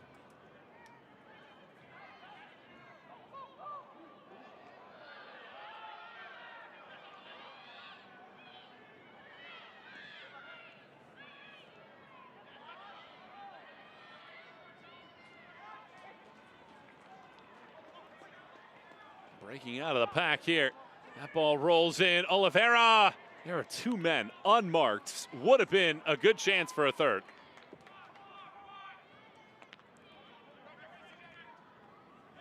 Yeah, if you are Luis Perez, you need to use this run from Oliveira as a decoy because he pulls out Van Kezio. You overlook that. Like you said, Michael, you have two players unmarked.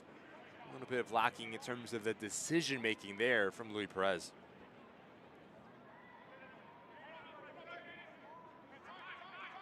Each team are preparing a host of subs. Perhaps a change in thought for Brooklyn as they have three getting prepared to come in. A couple for Tampa Bay. That ball is taken back. Direct pass, though, doesn't reach its intended target. Pinto gets it back. Cervania twirls. Cross loops inside of the 18. A lot of pushing and shoving. Only gets a volley and misses it high.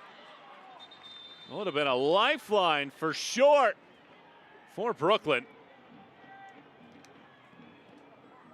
2v2 at this back post.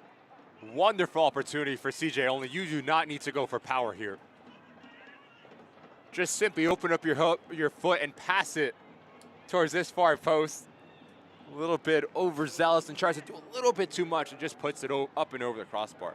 Tampa Bay changes. Giannis Learman and Evan Conway come on. Russell Cicerone, the second leading active goal scorer in the USL Championship, and Leland Archer sub off. Archer making just his second appearance of the year, extending those minutes on his side.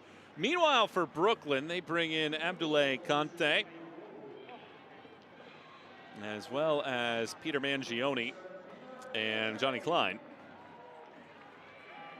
That trio replaces Cervania, Pinto, and Stojanovic. And Stefan Stojanovic's goal-scoring streak will come to an end at 3.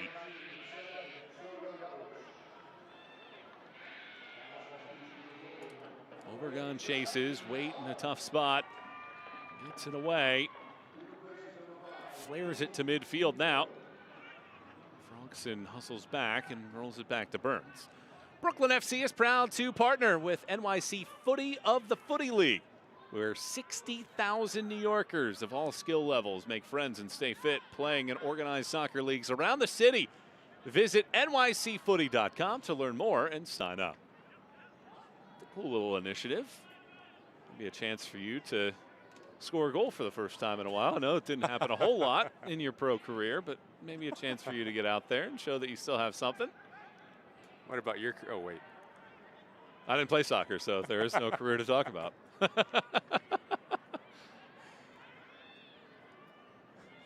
I played a different kind of footy. Football. Football. Oh, Football. Okay.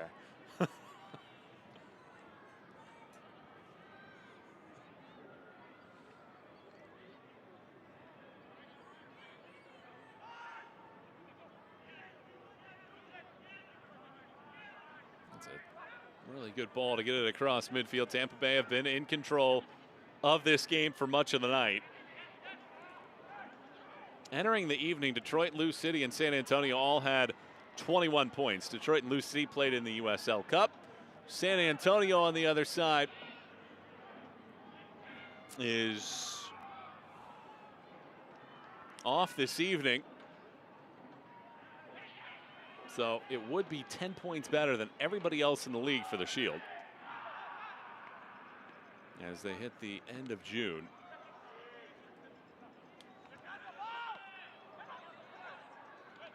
That early match between Sporting Jacks and Charleston still in a weather delay. Meanwhile, two other games currently in action are scoreless. 66-minute between Hartford and Pittsburgh, no score there, and Birmingham and Loudner midway through the first half. Neither team has been able to score in that match.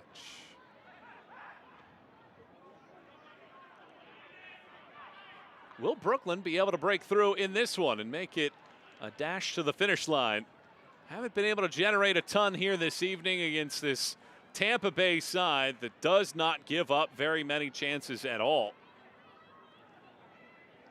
They've given up 2 goals 2 times, both draws. Other than that, they've given up 4 goals in their other 11 matches. And it's going to look different for Brooklyn and how they attack the remainder of this game. Conte, who just tried to dummy this ball into NKZO, he's going to give you that verticality that lacked through the majority of this match. Klein will play centrally. He's a nice tidy play next to Tommy McNamara in that central location. Mangione likes to play in between lines and can make those darting runs off of the shoulder of Obregon Jr. So 4-2-3-1 look for this Brooklyn side to try to call himself back into this game.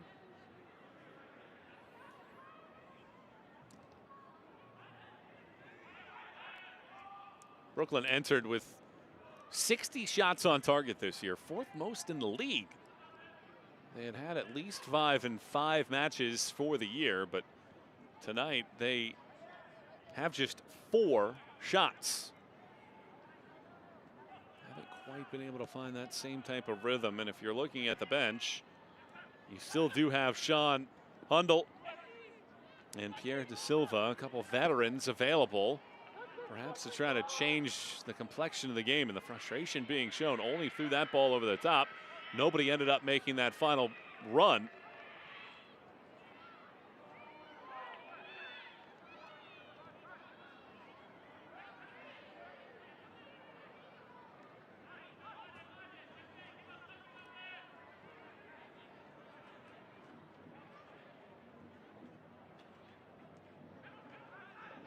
Dolabella. Schneider slices it through the defense. Frogson, though, gets there right in front of Evan Conway. But again, it's just such a good balance with MD Myers, the hold-up play, Conway making the run in behind. You are Dominic Cashado. That is the exact type of movement that you want to unbalance this Brooklyn FC back line.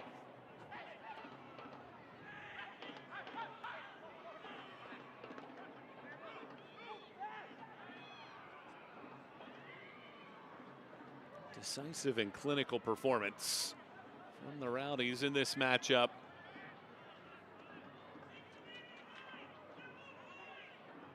And after they go back home, they won't have to go back on the road for nearly another month.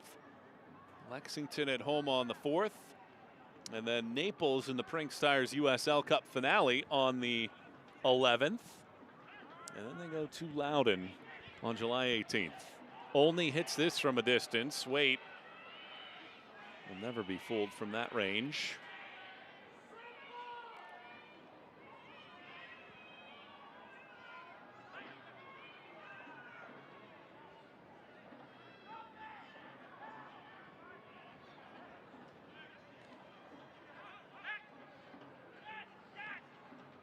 Another ball looking to split the back line, this time handled better. Latinovic.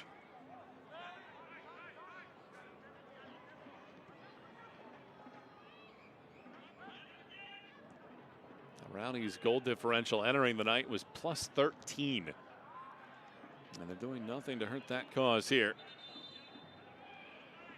And it appears as if Tampa Bay are going to use another change. It's going to be Carson Henderlong replacing MD Myers, and Henderlong still looking to open his regular season account for the Rowdies after finishing last season with 14 goals in USL League One with FC Naples. Really good opportunity for Henderlong to make his impact felt. Player that you asked Dominic Casciato about in terms of his progression, saying taking a little bit longer than expected to find the back of the net in a Rowdies jersey. As you look at the striker, the physical attributes, clear, big, strong, likes to run in behind, can stretch the field, really soft feet. Just gonna need a little bit more confidence and service into him for the remainder of 20 minutes. Important for Henderlong and his confidence going forward. It's a man that began his collegiate career at Xavier and then made the big move up to one of the collegiate powers in Indiana. So a little bit of a similarity in terms of his pro career as well. Olney crosses this. It takes a ricochet. Perez wins it. Advantage played. Looping ball out for Henderlong. Flag stays down. A chance here for the Rowdies. Henderlong on cue. Runs right into Latinovic. A tug from Henderlong and a foul. Can't watch the match? Turn on Sirius XM FC 157, North America's only 24/7 source for engaging soccer talk, including USL All Access on Tuesday nights, plus hear live matches from the USL, MLS, Premier League, and more, all on Sirius XM FC 157 and the Sirius XM app.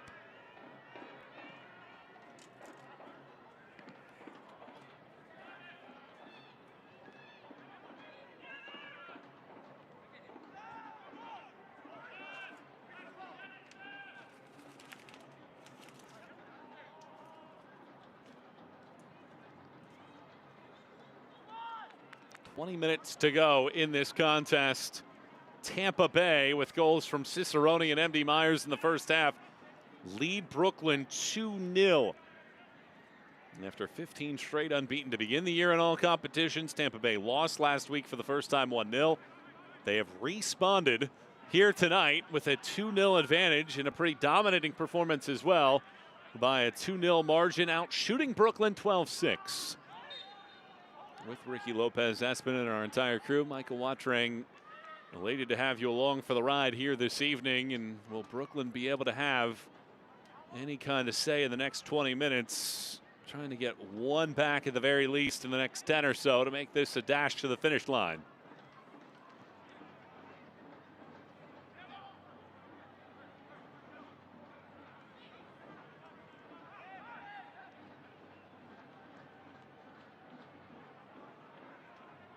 Dos Santos rips it down the field. Henderlong tries to get an angle, and instead he commits the foul.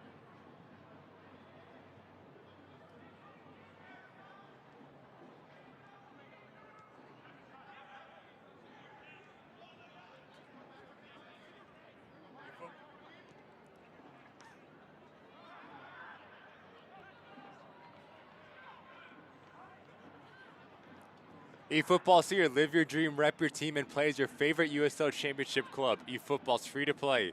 Download now.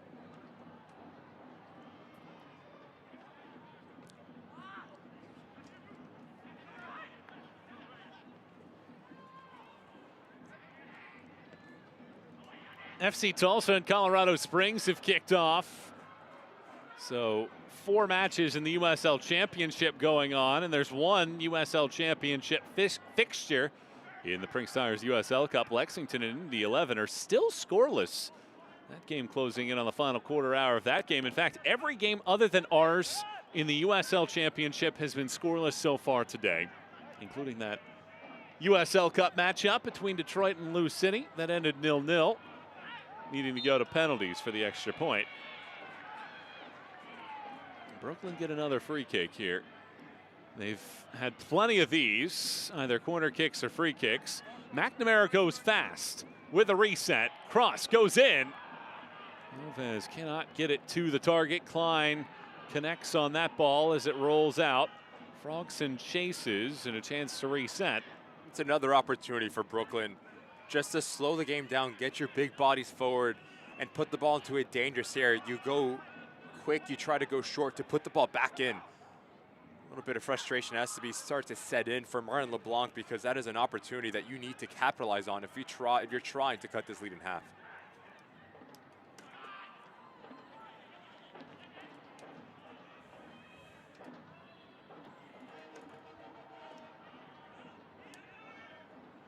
Bodies collide, doesn't stop the run here of Oliveira. He loses it. Klein captures. And again, another ball played into an empty pocket, but nobody nearby.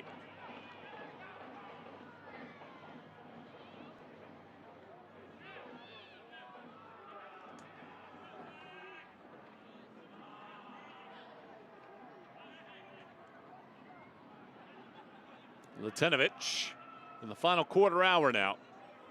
And this has been an unfriendly window for Brooklyn. They have scored once in the final 15 minutes of a match this season, while they have conceded 7 times in the final 15 minutes. Only Sporting Jacks has given up more in the final quarter hour.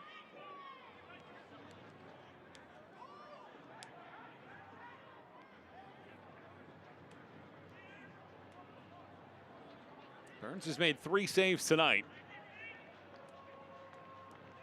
Out of the reach of contact.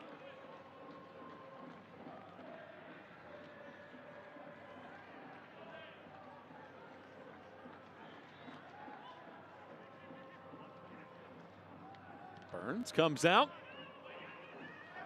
Sends it down the field. Not well hit. Only steals it.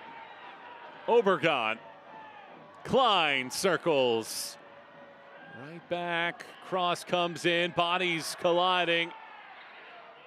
And just enough to force that ball away. Frogson resets. Henderlong commits the foul, and another free kick for Brooklyn.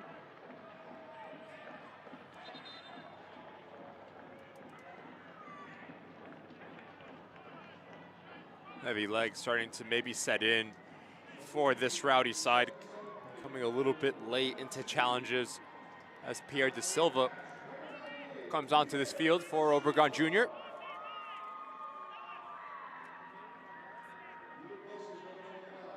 De Silva, 27 years of age, grew up in Port Chester, New York. He also has been well traveled with Orlando, St. Louis, Memphis, Madison, and then overseas for the last couple years.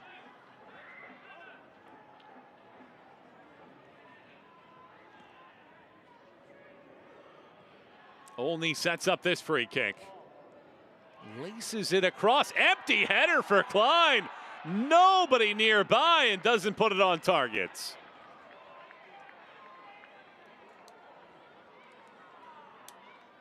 Quality service from CJ Olney. You're about 12 yards out from Klein. You need to force Jamali Waite to make a save at the very least. That is a gift of a ball from CJ Olney. Just hasn't been as clean as you need it to be in the final third here for Brooklyn.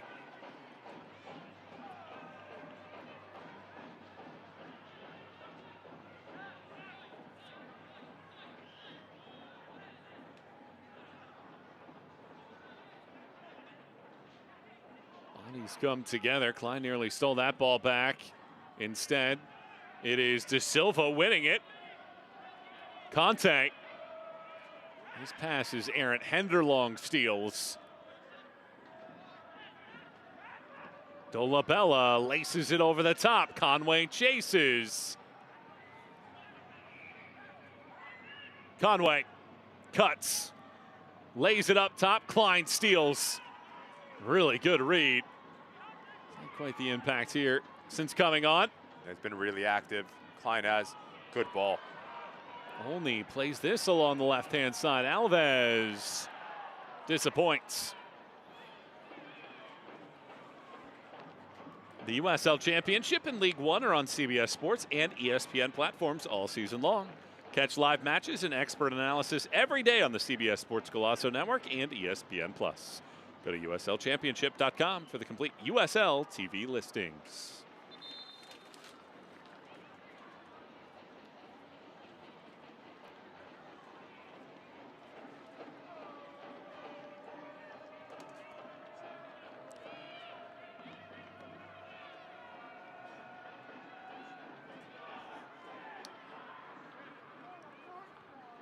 There has been a bit of a flow in the last 10 minutes. Brooklyn has started to find a little bit more continuity in the attack, and they can ill afford to give up a chance here in the final 10 minutes. Trying to overcome a 2-goal deficit that has stood since the 33rd minute when Myers scored the PK.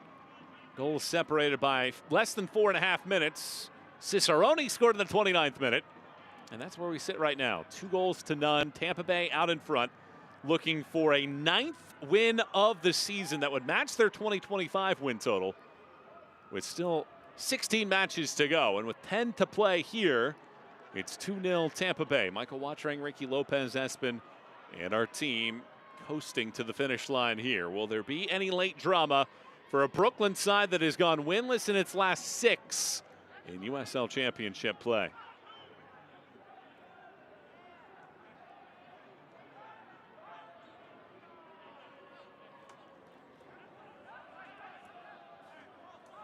That ball's poorly given away. Rolls right to Oliveira. Winds up the right side. Perez slowly rolls. Now sets it up. Touches it back. Dolabella charges. Connects on a cross. And a foul. As that ball was going into the net, the foul and the whistle came first. Doesn't count, but what a quality finish that was. Luis Perez just so instinctual, really quick, as Lewis Hilton will come on for Luis Perez. Perez stolen from having another goal as you take another look at this sequence here. On the volley, hits it sharply, and Burns doesn't get there, but now Perez hits the bench, and Lewis Hilton comes on for a 274th time in his career. He is 8th all-time and 4th among active players. Only Sean Tosh, Aiden Quinn, and Bolu Akinyode are the only other active players that have appeared in more USL Championship regular season matches.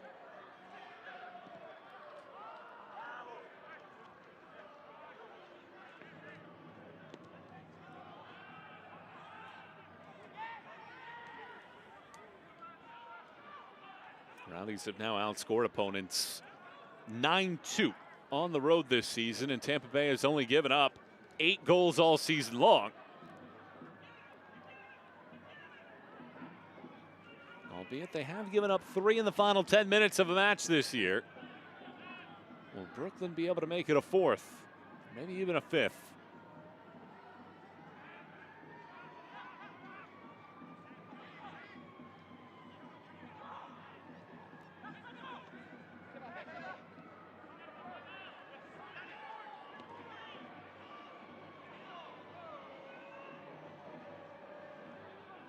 You big roller coaster guy? Looking at the roller coaster back there behind the Not at all. No? No. You? Yeah, I'm a fan. Really? Fan, yeah. I went on one, my first one, threw up, never again. So I'm not going to catch you doing spins or anything there? No. I'll support you, but you can go. You'll go on that? Oh, absolutely. That's insane. Yeah. Yeah, those are the fun ones. Between you and our producer tonight, Maria Ringo, 1 roller coaster. That's more than enough. Collectively in your lives. Yeah, that's more than enough. You guys are missing out.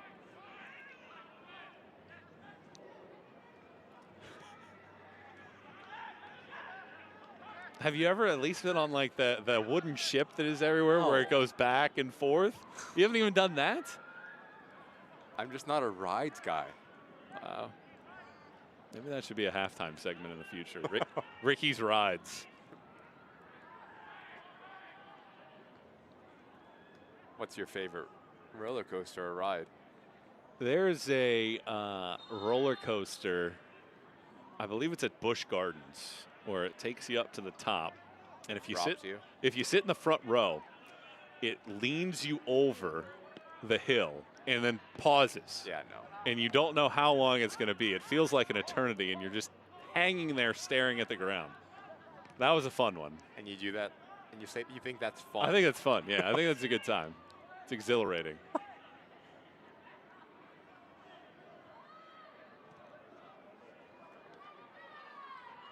Alves loops it high. Waite comes out, snatches it. He's made 3 saves tonight as he looks for his 6th clean sheet of the year for the team that leads the league in clean sheets for the season.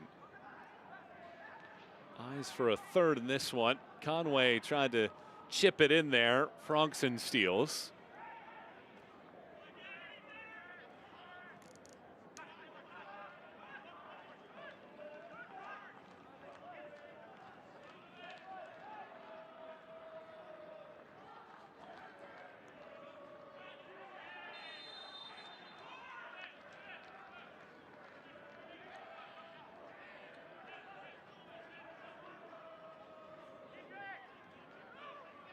Five minutes plus stoppage time remain in this one. It's been a better second half for Brooklyn. They have 7 of the 8 official shots in this second half. Tampa Bay have been held to just 1 second half shot. Brooklyn have not been able to capitalize on their chances so far. Alves, he gets taken down. And here is a really good look at the target for Brooklyn to try to slice the margin in half. Well, Olney and Pierre da Silva, the 2 men standing next to it.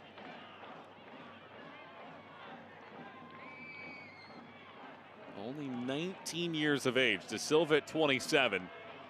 You know, Da Silva wants to look at it, but Olney's had a really good game. Set pieces, CJ Olney really thrives, but it sets up fantastically for a left footer in Pierre da Silva to bend it around the wall towards that near post of Jamali Waite. Da Silva drills, ricochets off of the wall, spins out of play, and it goes out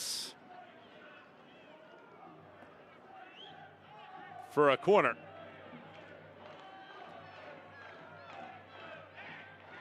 So now Olney will get to showcase that right peg here.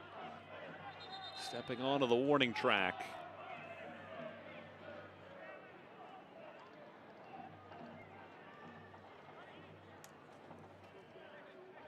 Brooklyn make the change. Tommy McNamara comes out, and Rocco Romero comes in here in the 87th minute.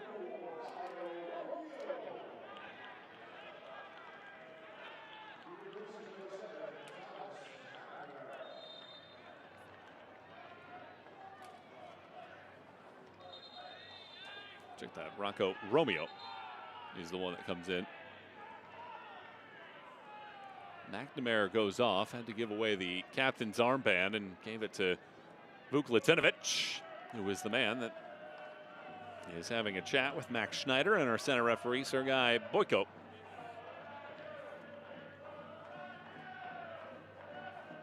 '88th minutes. Olney readies. Swings this corner in, first post. Nudged aside, loose. Olney wins it back. Crosses another.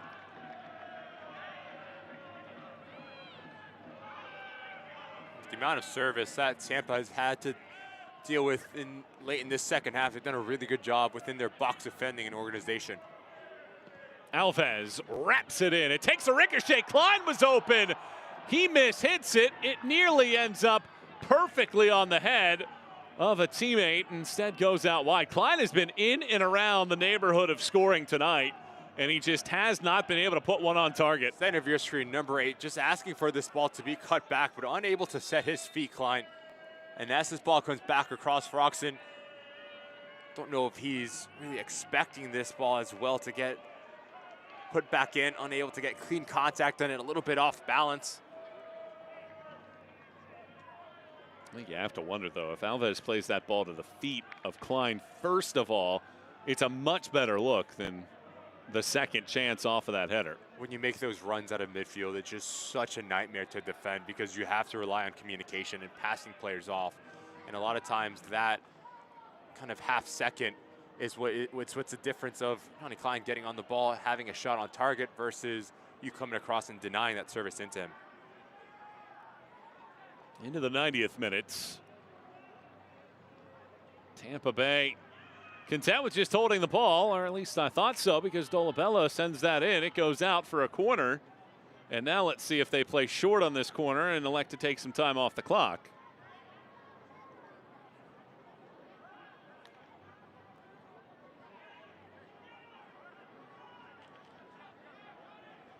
It remains scoreless everywhere else among USL Championship teams, with the exception of our game here. Max Schneider backpedals on this one.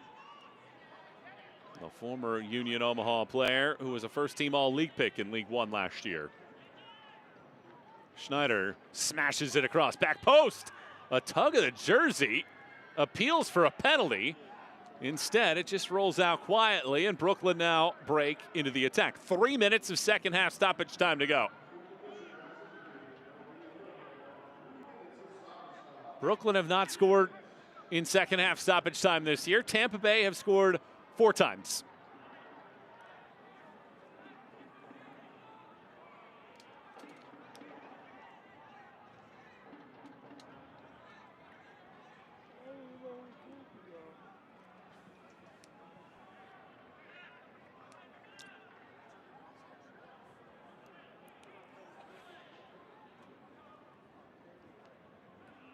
It's been a second half where Tampa Bay has sat in defensively. They only have 1 shot in the second half. Brooklyn have 9, but only 2 of those 9 on target, only 5 of the 9 inside of the box.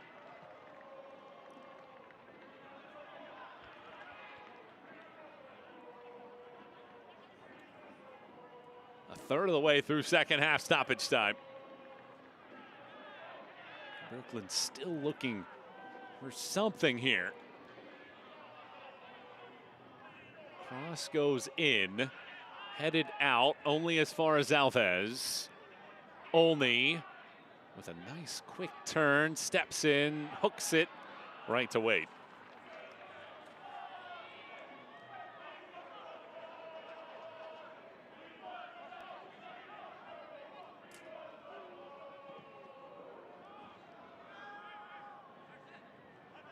Ball bounces down. It nearly found Henderlong. Frogson did just enough there to defend.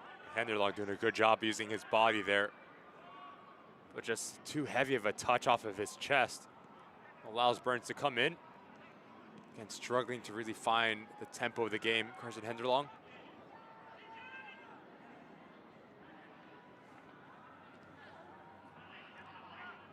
Well, if tonight's game is any indication of Carson Henderlong's number, it's kind of unfair to him because Tampa Bay have been content with defending and holding on to the ball and not really looking for any attacking moments.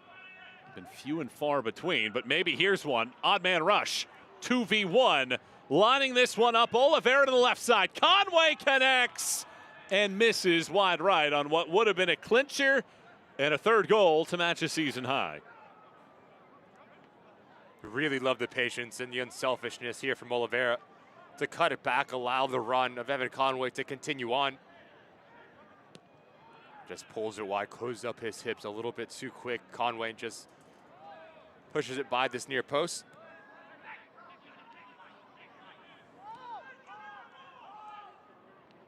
Closing in on the final whistle.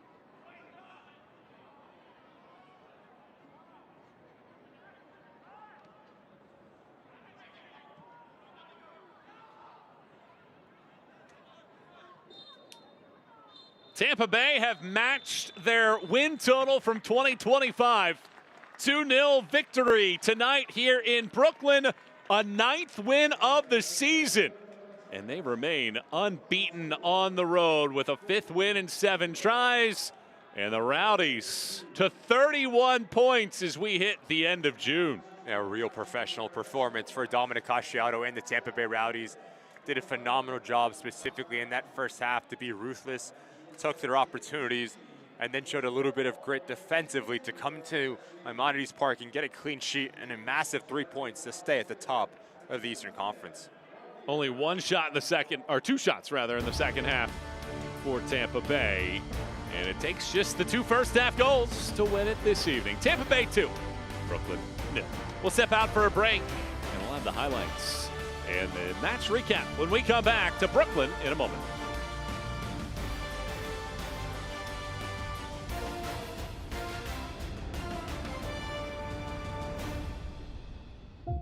Hearts. No two beat the same. So we built a team of the best heart surgeons, pioneers of the most modern techniques, who always find the one approach that's best for you. But while each surgery is unique, the outcome is the same: the highest success rates. NYU Langone Health. I think Idahoans have been clamoring for something that is theirs. Feel a big sense of responsibility to do this right. You only get one first season. For me, without soccer, it's like there's no air. Having it here, I feel like I can breathe again. Boise's never had anything like this.